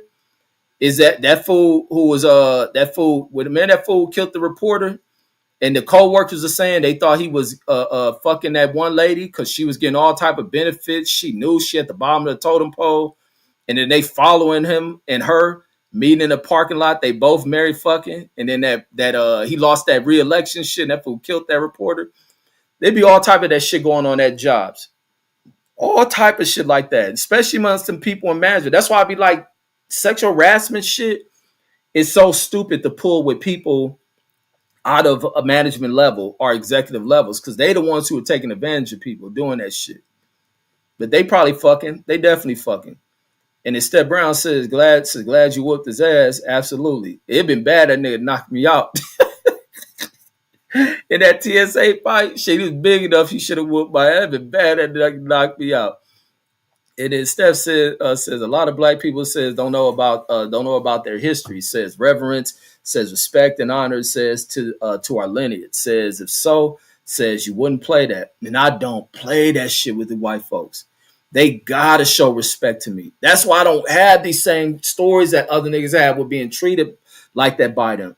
The minute a white person get out of line, I gotta check you. Or I gotta hit you with some shit, and then you watch them start crying. And then want to play like I'm a racist. How the fuck am I racist? Get the fuck out of here. No, black people can be racist, but I don't say race shit. I'm going to say some offensive, true shit to you, and it's going to fuck you up. And I be hoping to make you mad, to make you nut up. And then, and Steph says, I was having this conversation yesterday, says, or today it seemed, says, newer generation says, don't look at the community how previous generations look at it. Says, got to step it up, says all of us, man. In fact, man, and it's crazy bringing that shit up, Steph, because it's about to be mom's 100th birthday today and shit. And no, 99th birthday. But I was looking back in the neighborhood, like when you look at people, and I'd be like, my experience amongst other people my age is totally different than them. I used to hang with so many of the old cats in my neighborhood. People's parents and other people's grandparents. Man, I'd be a little ass kid hanging around these people, listening to their stories, taking in so much wisdom just to hear the old stories. I used to enjoy that shit. And I'd be like thinking, like, even with some of the cats, I'd be like, man, I used to have more time spent with your own grandparents than probably what you would sit there and listen to them. Maybe sitting out there just listening to these fools.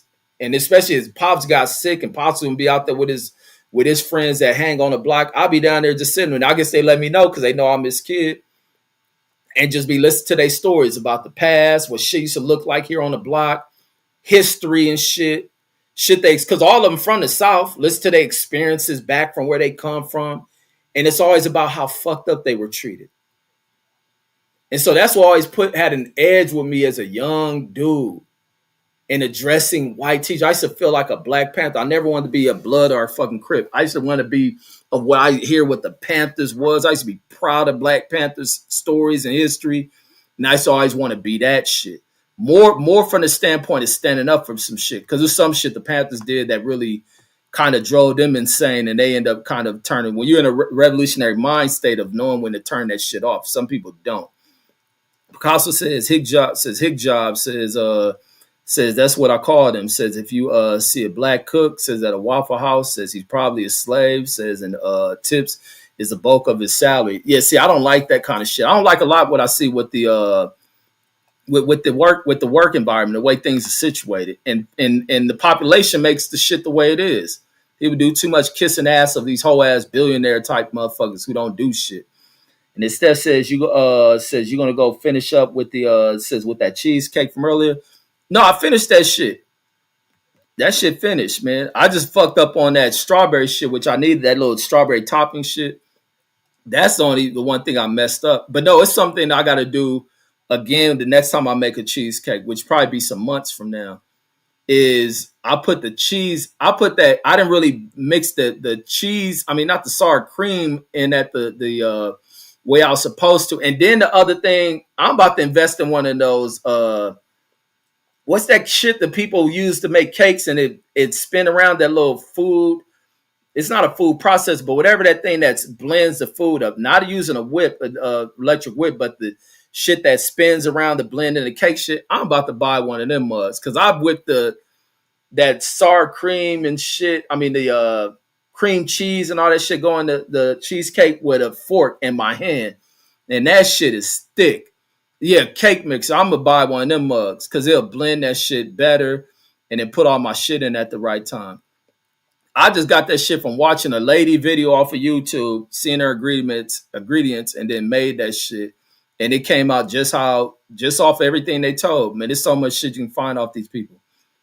And I'm making another one of the motherfuckers in probably early next year or some shit. Cause I ain't gonna be, it's too much, it's too heavy and shit. And I'm doing good with dropping my weight and shit. But I love me a cheesecake, but I ain't gonna be going overboard with it. Light Skin Clear says it's crazy. He says, cause I'm gonna get my daughter some. I found my baby done broke her fucking shin and shit. She broke her ankle and shin. I'm like, damn. And then he says it's crazy how these fools start a mess and play victim. And that shit is crazy, Cletus. That shit crazy as fuck. All of them I've ever came out sideways, and I don't be feeling bad for them.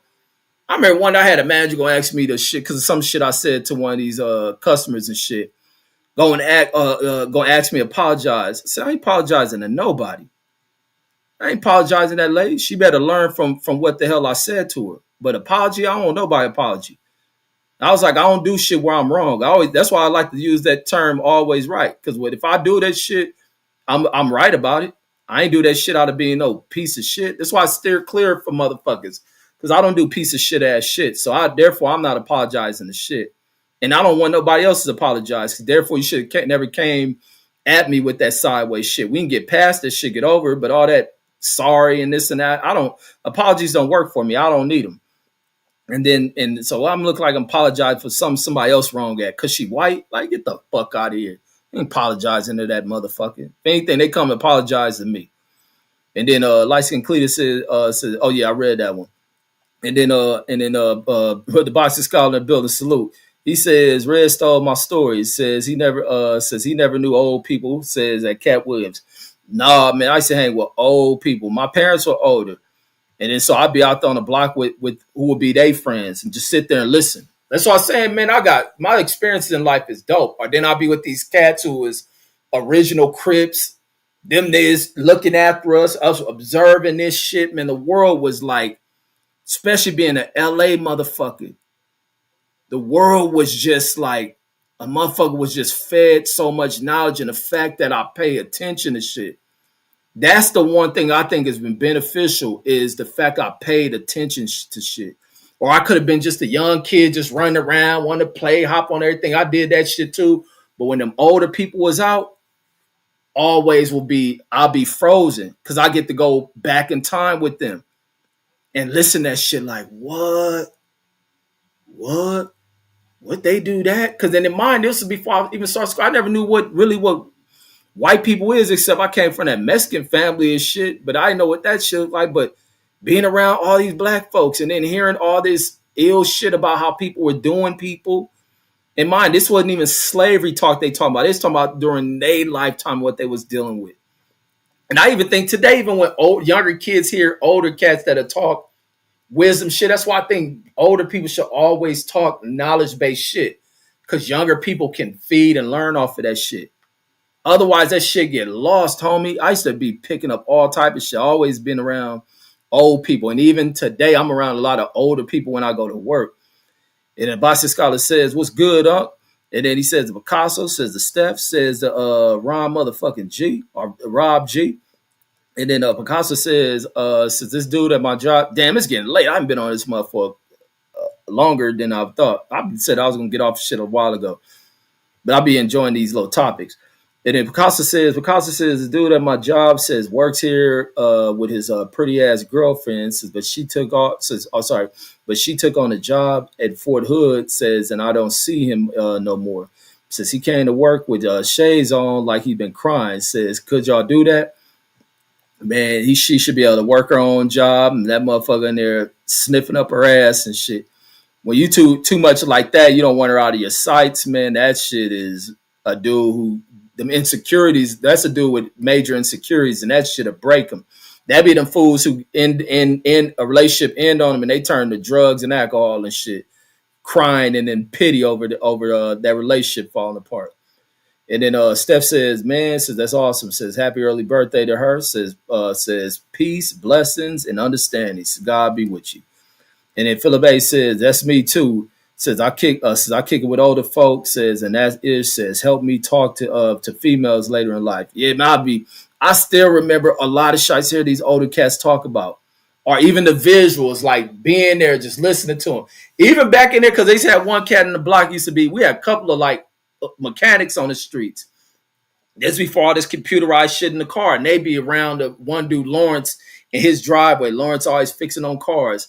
And I'll be right over there with them. And then looking inside the car, not knowing what the fuck he working on, but just listening to them as they talk. And then they laugh.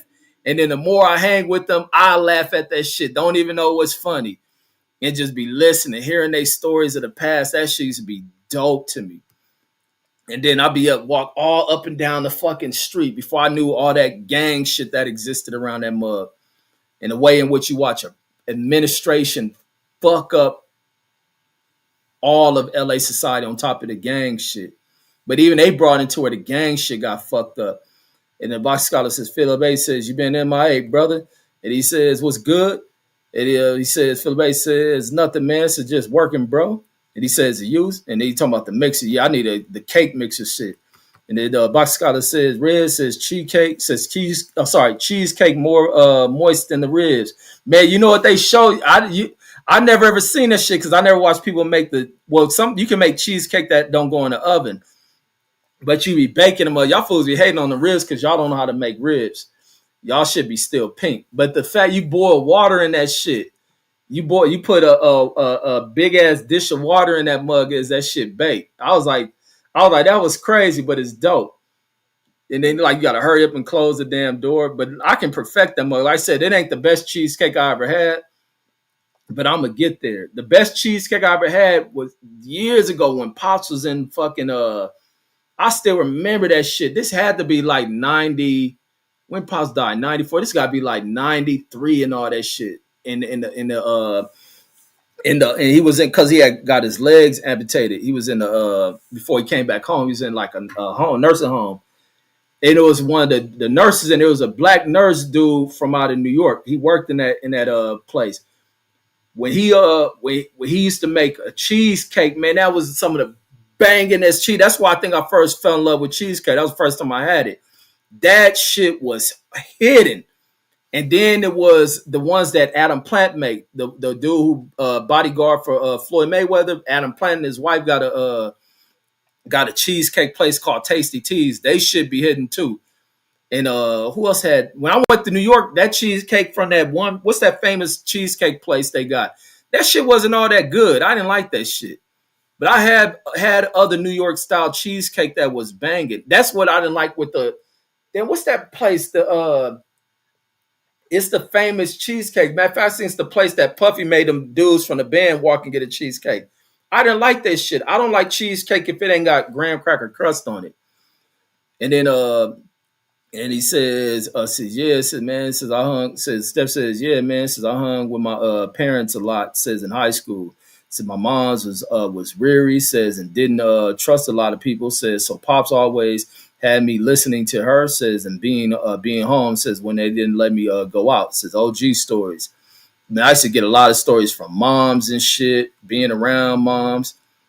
And then Boxing Scholar says, I think Red Rib says start that Cali wildfire. Man, y'all fools be hating, man. Y'all don't know how to make ribs, man. Y'all don't know how to smoke nothing. Y'all niggas in the South can't cook, man. That's how I know black folks done lost their way. When black folks out the South can't fucking cook. That shit is despicable, bro. Black folks in the South don't even know how to make soul food and cook. Even in the most depressing shit of where black people lost their ways, and when you look at black restaurants, no passion in that shit. They be giving greens out of fucking cans. They be buying yams out of fucking cans and shit. Or maybe they just can't find the proper farms that like that. Nah, that shit is, man, them fools be half-assing that shit, want to charge all that money. Ain't got no soul to that shit. Steph says, the Box Scholar says, fam. And then Picasso says, get a Betty Crocker cookbook. No, I don't need the cookbooks. I do got some cookbooks because there be some recipes I look for. I just go on the internet. And then Steph says, the Scholar says, you stupid, bro. And then he says, Philip says, chillin' brother, says, good to hear from you. And he says, laughing at Steph. And then Philip says, no doubt. Scholar says, overall is well for your fam. And he says, did you ever go, says, Philip says, you ever going live? Philip H. crazy ass don't even know I hit live on the computer. That crazy C-now fool is crazy as hell. Takes G says, what up, Scholar? Philip H. says, usually when I'm getting ready for work, says I can listen to y'all, says, but I've been training a couple of new workers. Oh, that's gonna be your replacement. They like, yeah, get this old nigga up out of here. And Steph says, what? Says your daughter has a broken bone. Says, man, fucking sorry. Yeah, that's what I was saying when I came on here on Friday. I got that call, man, my heart down there dropped because they didn't tell me what happened, man. But yeah, she broke her shit, doing cartwheels and shit. Like, damn, man, she's so young, done broke some shit. And then the Boxing Scholar says, yeah, it says LA rich in history, man. LA history is dope, homie. LA history is dope. And some of these young motherfuckers, even my age, don't know none of that shit. Don't know none of that shit. And then Philip A says, I can't, yeah, Scholar says I ain't got enough followers, and all that. He says, brother says you have to do one live, says before the year ends. And he says, just sub to you, Philip H. I mean, Philip H got on live one time back on Barbershop Channel. He went in that telling that nigga Blue Blood he better apologize. He tried to force Blue Blood to apologize to him. That's why I like, yeah, this nigga crazy.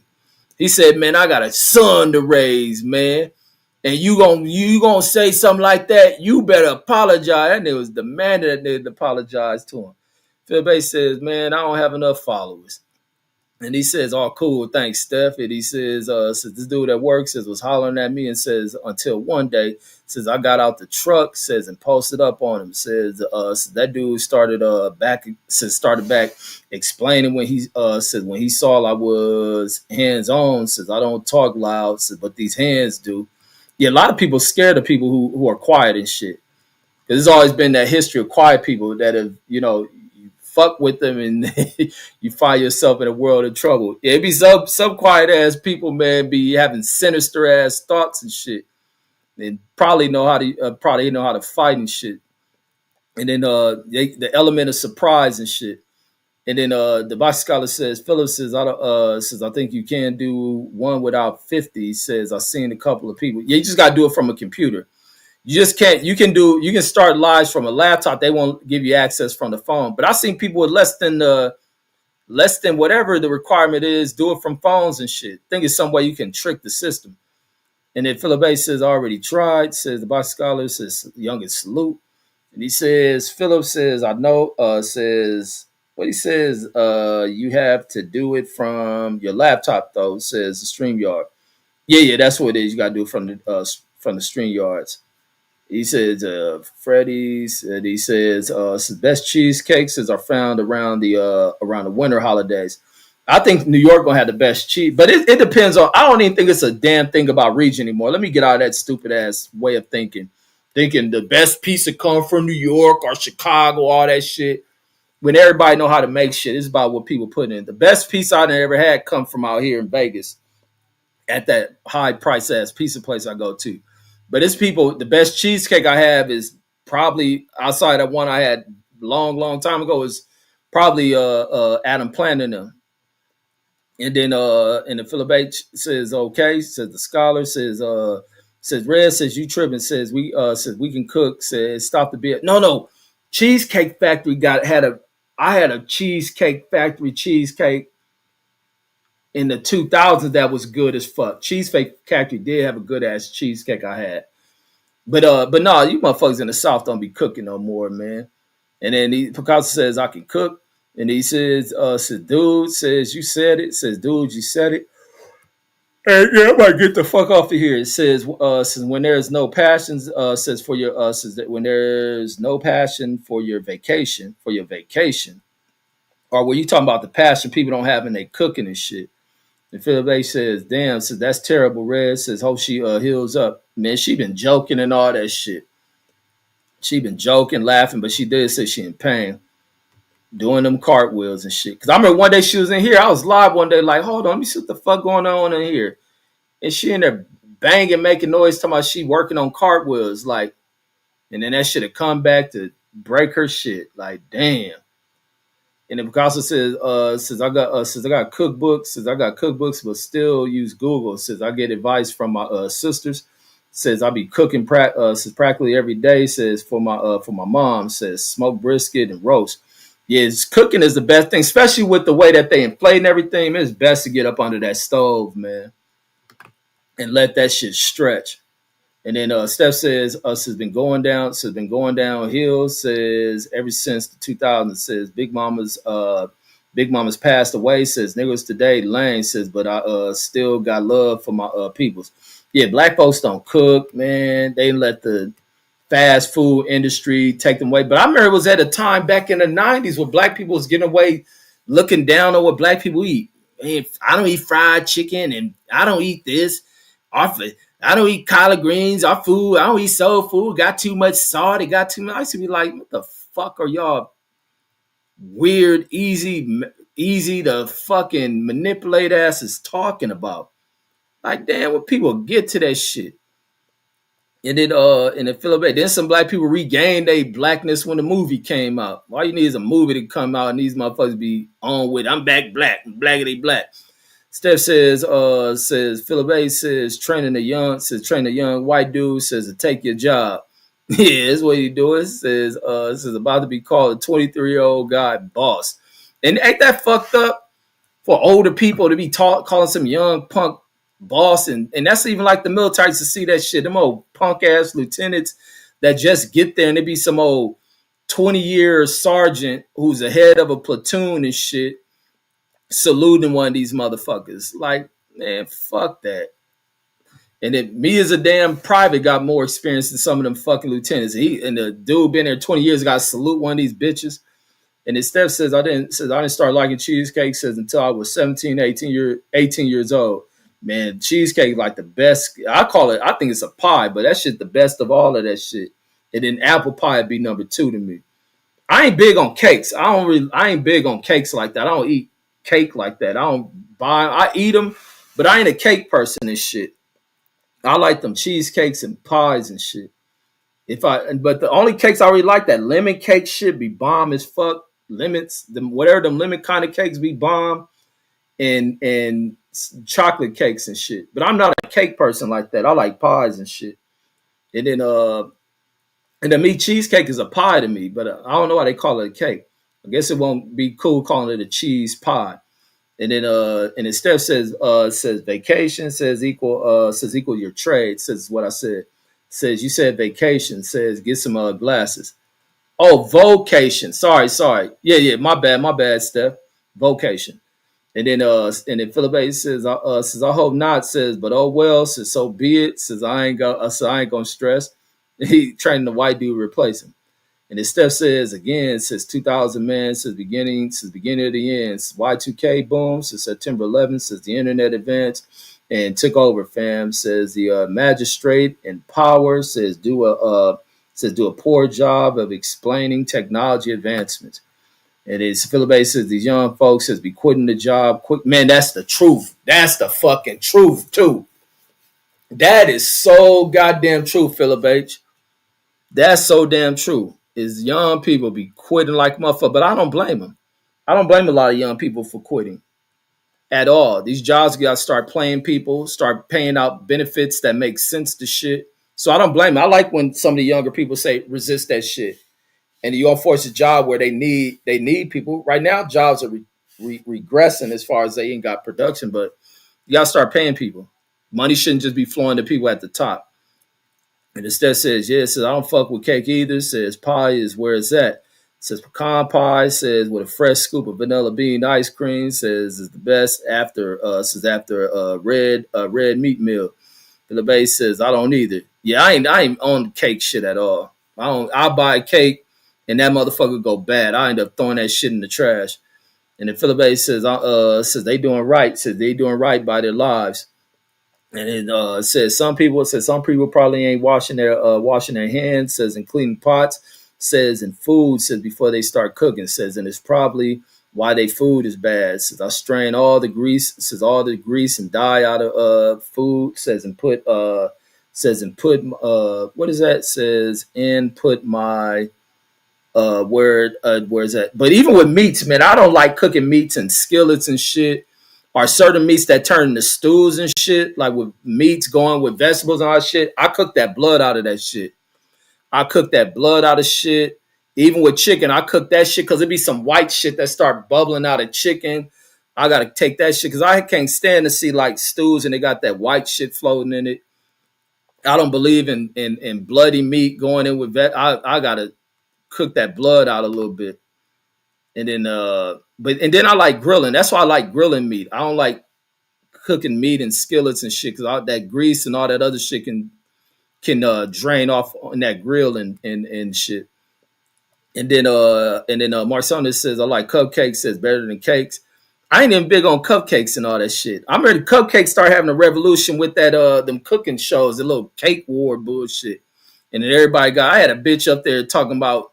I had a bitch acting all fancy when that shit was hot coming on TV, talking about the proper way to eat a cupcake. Man, bitch, where the fuck you gotta peel the wrap around the edge like me? Y'all motherfuckers buying it. Any old stupid ass shit some motherfucker present to your motherfucking ass. Bitch, I'm a gobble this motherfucker. I eating this shit all cute. Yeah, this shit cool for y'all.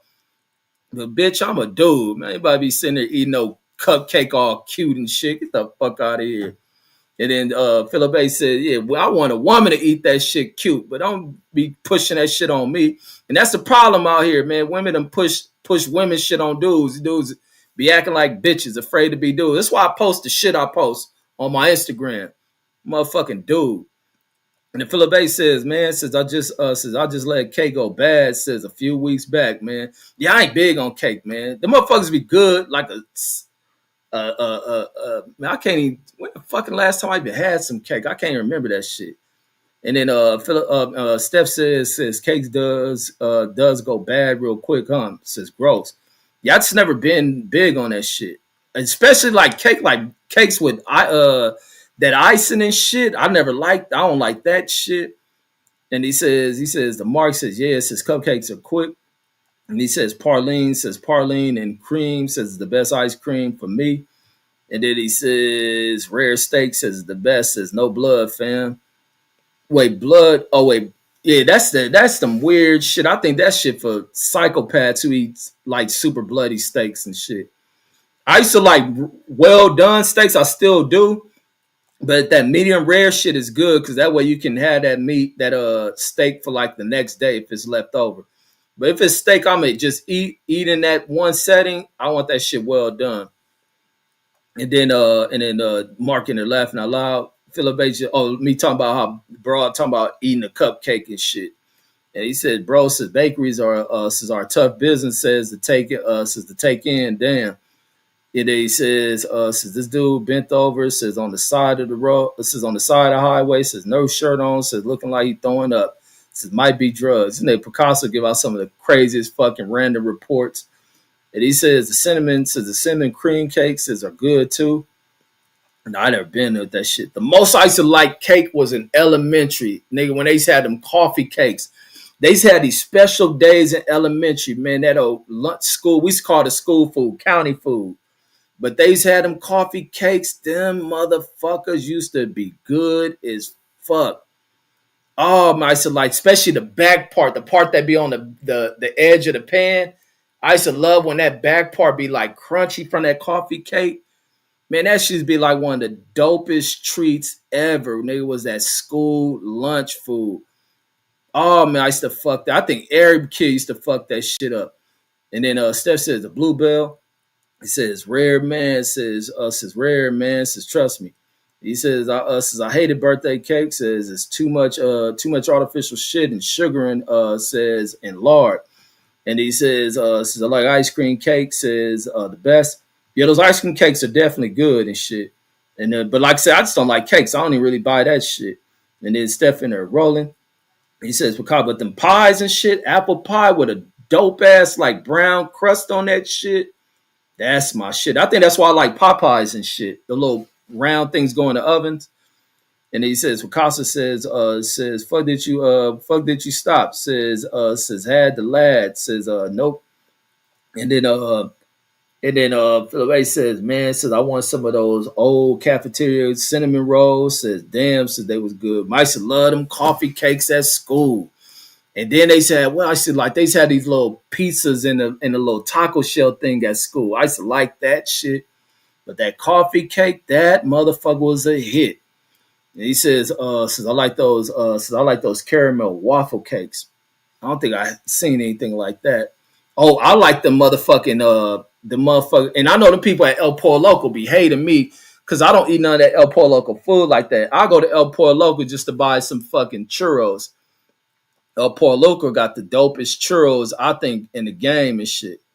I don't think I even had a Mexican spot with better churros than that. But some of the Mexican churros got where they more crunchier, and they got the little like gear type of little slots in them and shit, like little gear wheels and shit. Those churros be cool, but I like the little flat, smooth churros that El Pollo Loco got. Them motherfuckers be good. And then and the Picasso says pizza at school, says I call the it says pizza at school, says I rolled the corn up, says the corn up in it. Huh? What the hell Picasso talking about? You rolled corn in the pizza? You a nasty fucking dude. This nigga put corn on pizza? Man, you nasty as fuck, nigga.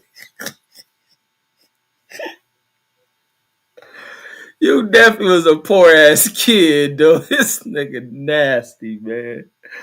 I'm about to get off here, but y'all comments be interested, though. This nigga nasty as fuck. Pizza at school says I rolled a corn up in it, man. This nigga definitely a poor ass kid. You definitely is a county ass kid. You nasty as fuck, homie. How the fuck you put corn on pizza, nigga? Oh my god. He says, hell yeah, school food was great shit. Yeah, that shit was good, man. That shit was definitely good. And they should definitely, man, get good quality food. Every school in this country should be able to fund. Oh, man, I got the illest fucking phone call today from the school. And this is how much of a bitch Trump is. This school sent a message on Sunday, automated message recording about the fucking. See, I'm never gonna get off of this shit. About they had to let go. They had some firings and there's changes in the schedule. Mind, this school has just gotten over where it's all on the news out here. The little girl got killed. She got hit by the bus and shit. Now this school is having to go through because of budgets. They done got rid of some programs at the school and making adjustments. Now the kids' class sizes gonna go up to like maybe 40 students a class. They talking about. I said, damn, this remind me of how LA Unified got when after them teachers came off their strikes. But the fact Trump is taking all this money out of education, now the schools that fit their budget, they called today to make this crazy ass change. On a Sunday, they talk about this shit. And let me see. Steph says, I don't know, fam. Says school food. Says perhaps elementary for us is for like 15 minutes. Yeah, elementary. I used to love it. Even in high school, we had some cool food. The elementary, them coffee cakes is good.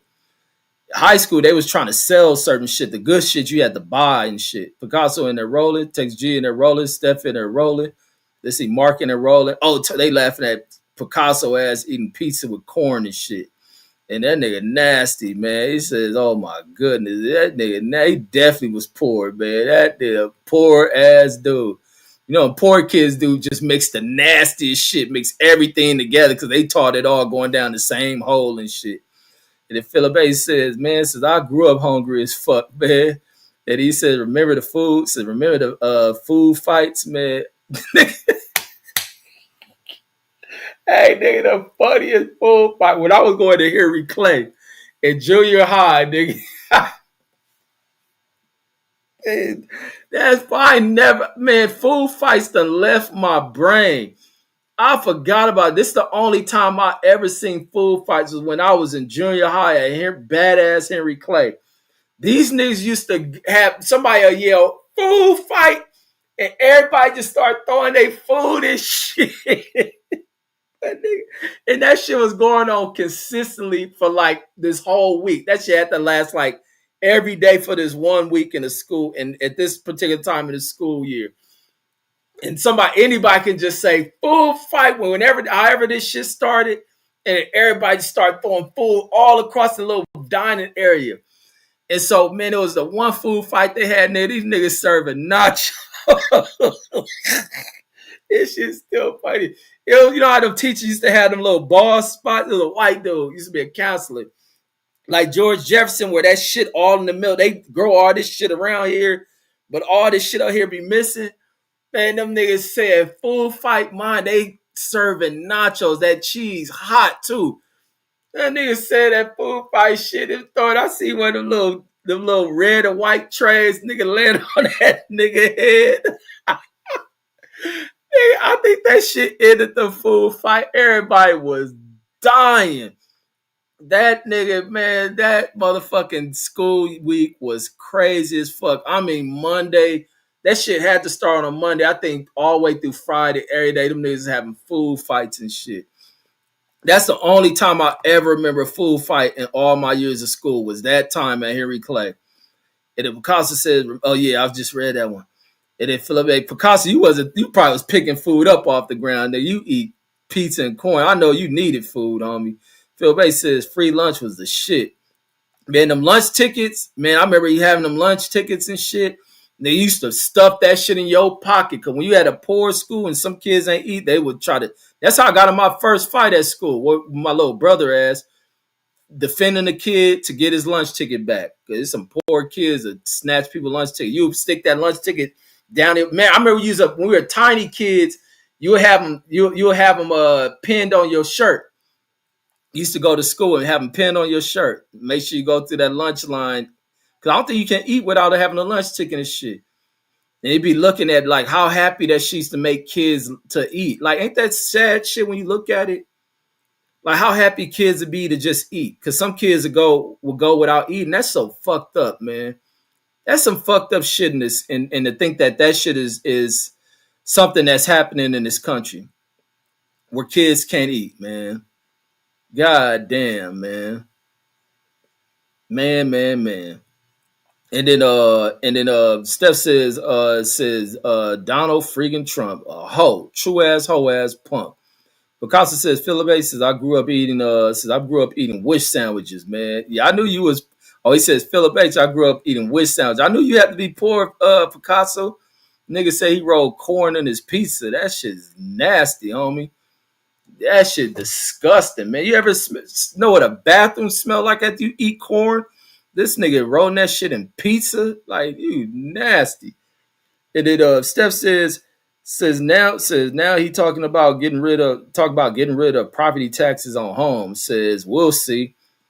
Yeah, he's just trying to cut taxes, which also going to cut away damn programs. Going to cut away social programs meant to help poor people inside of the country. Like he's just setting this country backwards, and it ain't gonna work for him.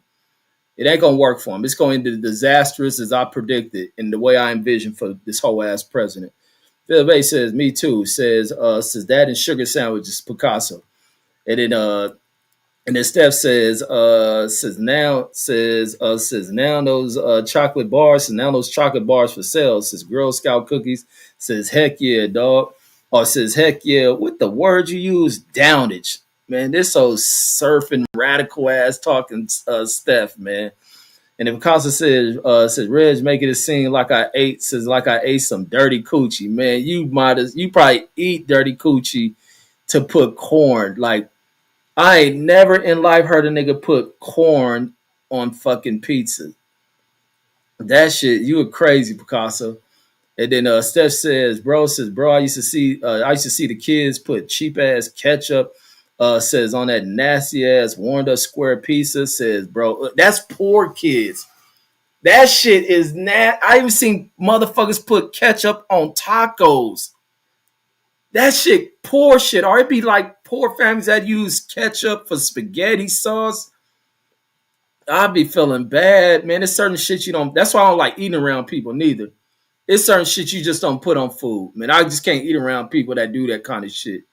You put ketchup on tacos, chicken, like no, you nasty as fuck.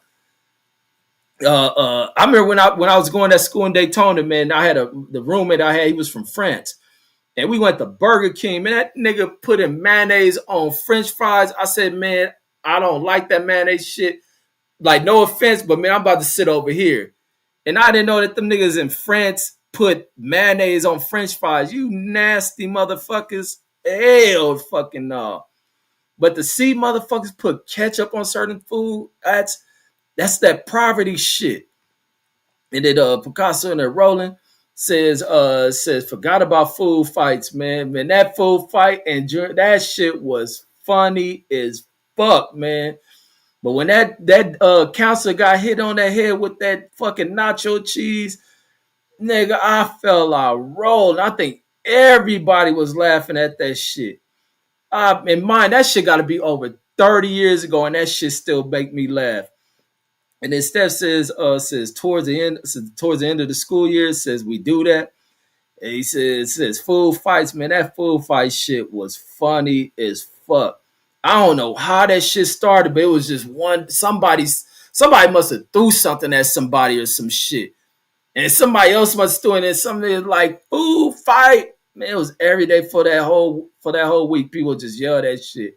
And you just watching food just going, food off hit me that side against this side. That food just going, whoa, whoa, whoa, and landed on motherfuckers. That shit is crazy. That boy, young motherfuckers is stupid, man. That's why I be on my kids' ass, because I don't want them doing it. Because the minute you don't watch kids is the minute they do stupid shit like that. You gotta keep your eyes on your kids, man. And fathers do that shit. Because it says throwing dishes, chairs, plates. No, them fights I see at Waffle. That sound like some Waffle House shit. The Waffle House some crazy. I'd be too scared to go in that shit. When it be them after the club type groups that go into places and shit, no, I don't go to that shit. Now that I'm older and I've always been civilized acting ass person, but older, when it be people out the clubs, I do not go to that shit. The staff will fuck you up. You start throwing plates and shit in there, they'll throw that shit back at you. I don't want to be around that shit. Tay G says, not the hot cheese, man. That shit landing on that nigga head, man. That shit had me dying on me. And then Steph says chair. He says chair starts riots. Picasso says once you see that chair flying, says get out of there, man. Yeah, you see people picking up shit. That's always been the craziest shit for people that fight and like to pick shit up and use. That's when you know you're doing a crazy motherfucker. Picking up bottles and all that shit, cracking people in the head. Like you a crazy motherfucker to do that shit.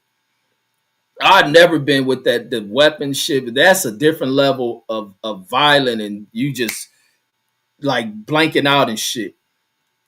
Yeah, that shit crazy, man. And then Tex G says, Picasso says on that head called cheese diet. And it says on that hog head. I said head. Says hog head. Picasso says Tex G saying, yuck. They in there rolling. He says he went to school. Says he went to school in Oak Cliff, Dallas. And man, they had a football game in one of y'all. What ain't that in Dallas? DeSoto and Duncanville and shit. Yeah, I was watching a high school game on Friday and shit. They was talking about 31 people in that game with scholarships to D1 colleges and shit. I was like, damn, it's some talent on this damn field. Steph says Reggie Face, yeah. He says, laugh my ass off, says mayonnaise on fries, says fuck no. Yeah, that's some French motherfucker. That shit was nasty when I seen that nigga do that shit. Cause I heard that nigga ask for mayonnaise and I was like, cause I don't like that mayonnaise shit. I was like, nah, I'm like, nah, I don't even want to sit by this fool. I don't like that shit. And they pour that shit in one of them little cups. You know how when you go there, you can get them cups and squeeze the ketchup in. That nigga put mayonnaise in that shit and put them fries in it. Like, man, you nasty motherfucker. Even in the homie in the army. I say even in the army, the homie from Alabama used to put mustard on fries. I used to think that shit was nasty. Like, nigga, you dipping fries in mustard and shit. And then Philippe says mayonnaise on fries, says fuck no. Yeah, that's that. That nigga said was some shit they did in France. They niggas like, y'all, the inventors of French fries, and y'all putting that shit, y'all disgusting. He says mayonnaise on fries, so that shit that shit is nasty.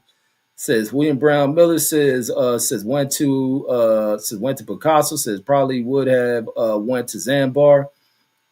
Says Zamwa, whatever that shit is, says fact, says you gotta watch your kids, man. You gotta watch these kids, especially these, not even just the boys. As parents, you gotta watch the girls.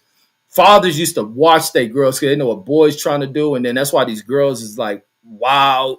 They about as wild as the damn boys because less and less fathers in control of shit. Fathers be scared to assert themselves. Like, but shit, you don't watch these boys, and they be doing all type of shit. You be wanting the police come to your house, your kid that murdered somebody and shot some shit. Steph says gladiators, barbarism. Says when you smaller, says you got to pick up stuff. Says you got to pick up stuff. Says give them bully shit. Says to think about. Man, nah, some niggas is crazy, man. I done seen, man, some niggas just crazy. You know they crazy. People who will pick up shit when they ready to fight and motherfuckers who don't know how to stop fighting, they cry when they fight. And people be crying when they fighting. There's some crazy motherfuckers. They be losing it. And then Picasso says after a teacher and student says get into a fight, and the says, all right, that should have been got. Says he's bet the word got. So the guy in a fight in the lunchroom, somebody will throw it. Oh, so, no, you're right. Says after a teacher and student says get into a fight in the lunchroom, so somebody will throw a plate. Says in his own, says my homeboy has stitches. Says has stitches from getting shot and dove over the wall. Says in the kitchen. Man, at that school, when Henry Clay was started straightening shit out with the dudes, Henry Clay was them teachers that they punch your ass. That nigga Colonel Spencer, and it was a gym teacher we had. And that gym teacher was known, he'd slap kids, he'd punch you, and they'd be the ones who be out of line. That shit used to be, when them niggas say stop some shit, them kids be wilding out, they quit all that shit. Man, it was at one point at Henry Clay, man, them niggas having fight clubs. And especially when P and shit happened, man, they used to be having straight up fight clubs and shit. Washington used to have a fight club. Them fools used to be in there fighting during the lunch period. Well, you don't watch young dudes, they don't tell them what young dudes will get into. They used to have fight clubs, but back then in Washington, they was bringing gloves to the school. But at Henry Clay, be cats in there just thinking they the baddest of the bad, and they just be ready to fight. And then Steph says weapons, says but fuck says weapons, says but fucking it's a says weapons, says but it's fucking it's a street fight. Says those fights aren't fair. Then Steph be riding fucked up. Says I couldn't stop laughing. Says fuck. And he says I needed this laugh, man. But yeah, y'all let's end the comments. I'm out of here. And he says South Oak Click High School football team says the beast. See, I haven't heard about no Oak Click football team when they talk football out of Texas. And he says, look out for my old high school, says they win championships. Well, when I was watching that Texas football game this week, they ain't say nothing about no Oak Cliff. At least I don't remember. And instead says come back to how the younger generations look at the old, says no respect. Yeah, no respect, but it ain't even just no respect for they don't respect themselves. They view each other as enemies and threats, man. It's just like young lions out there on the desert plains, just looking for an enemy to fight. And usually, when you see like within the animal world or any type of world where you're dealing with man and testosterone and fighting for position on the hierarchy of things, they fight for position with women. These dudes fight and want to kill each other for no bitches. So it just shows that something is totally fucking wrong. They ain't even doing this shit to win, the praise and rights to women and shit.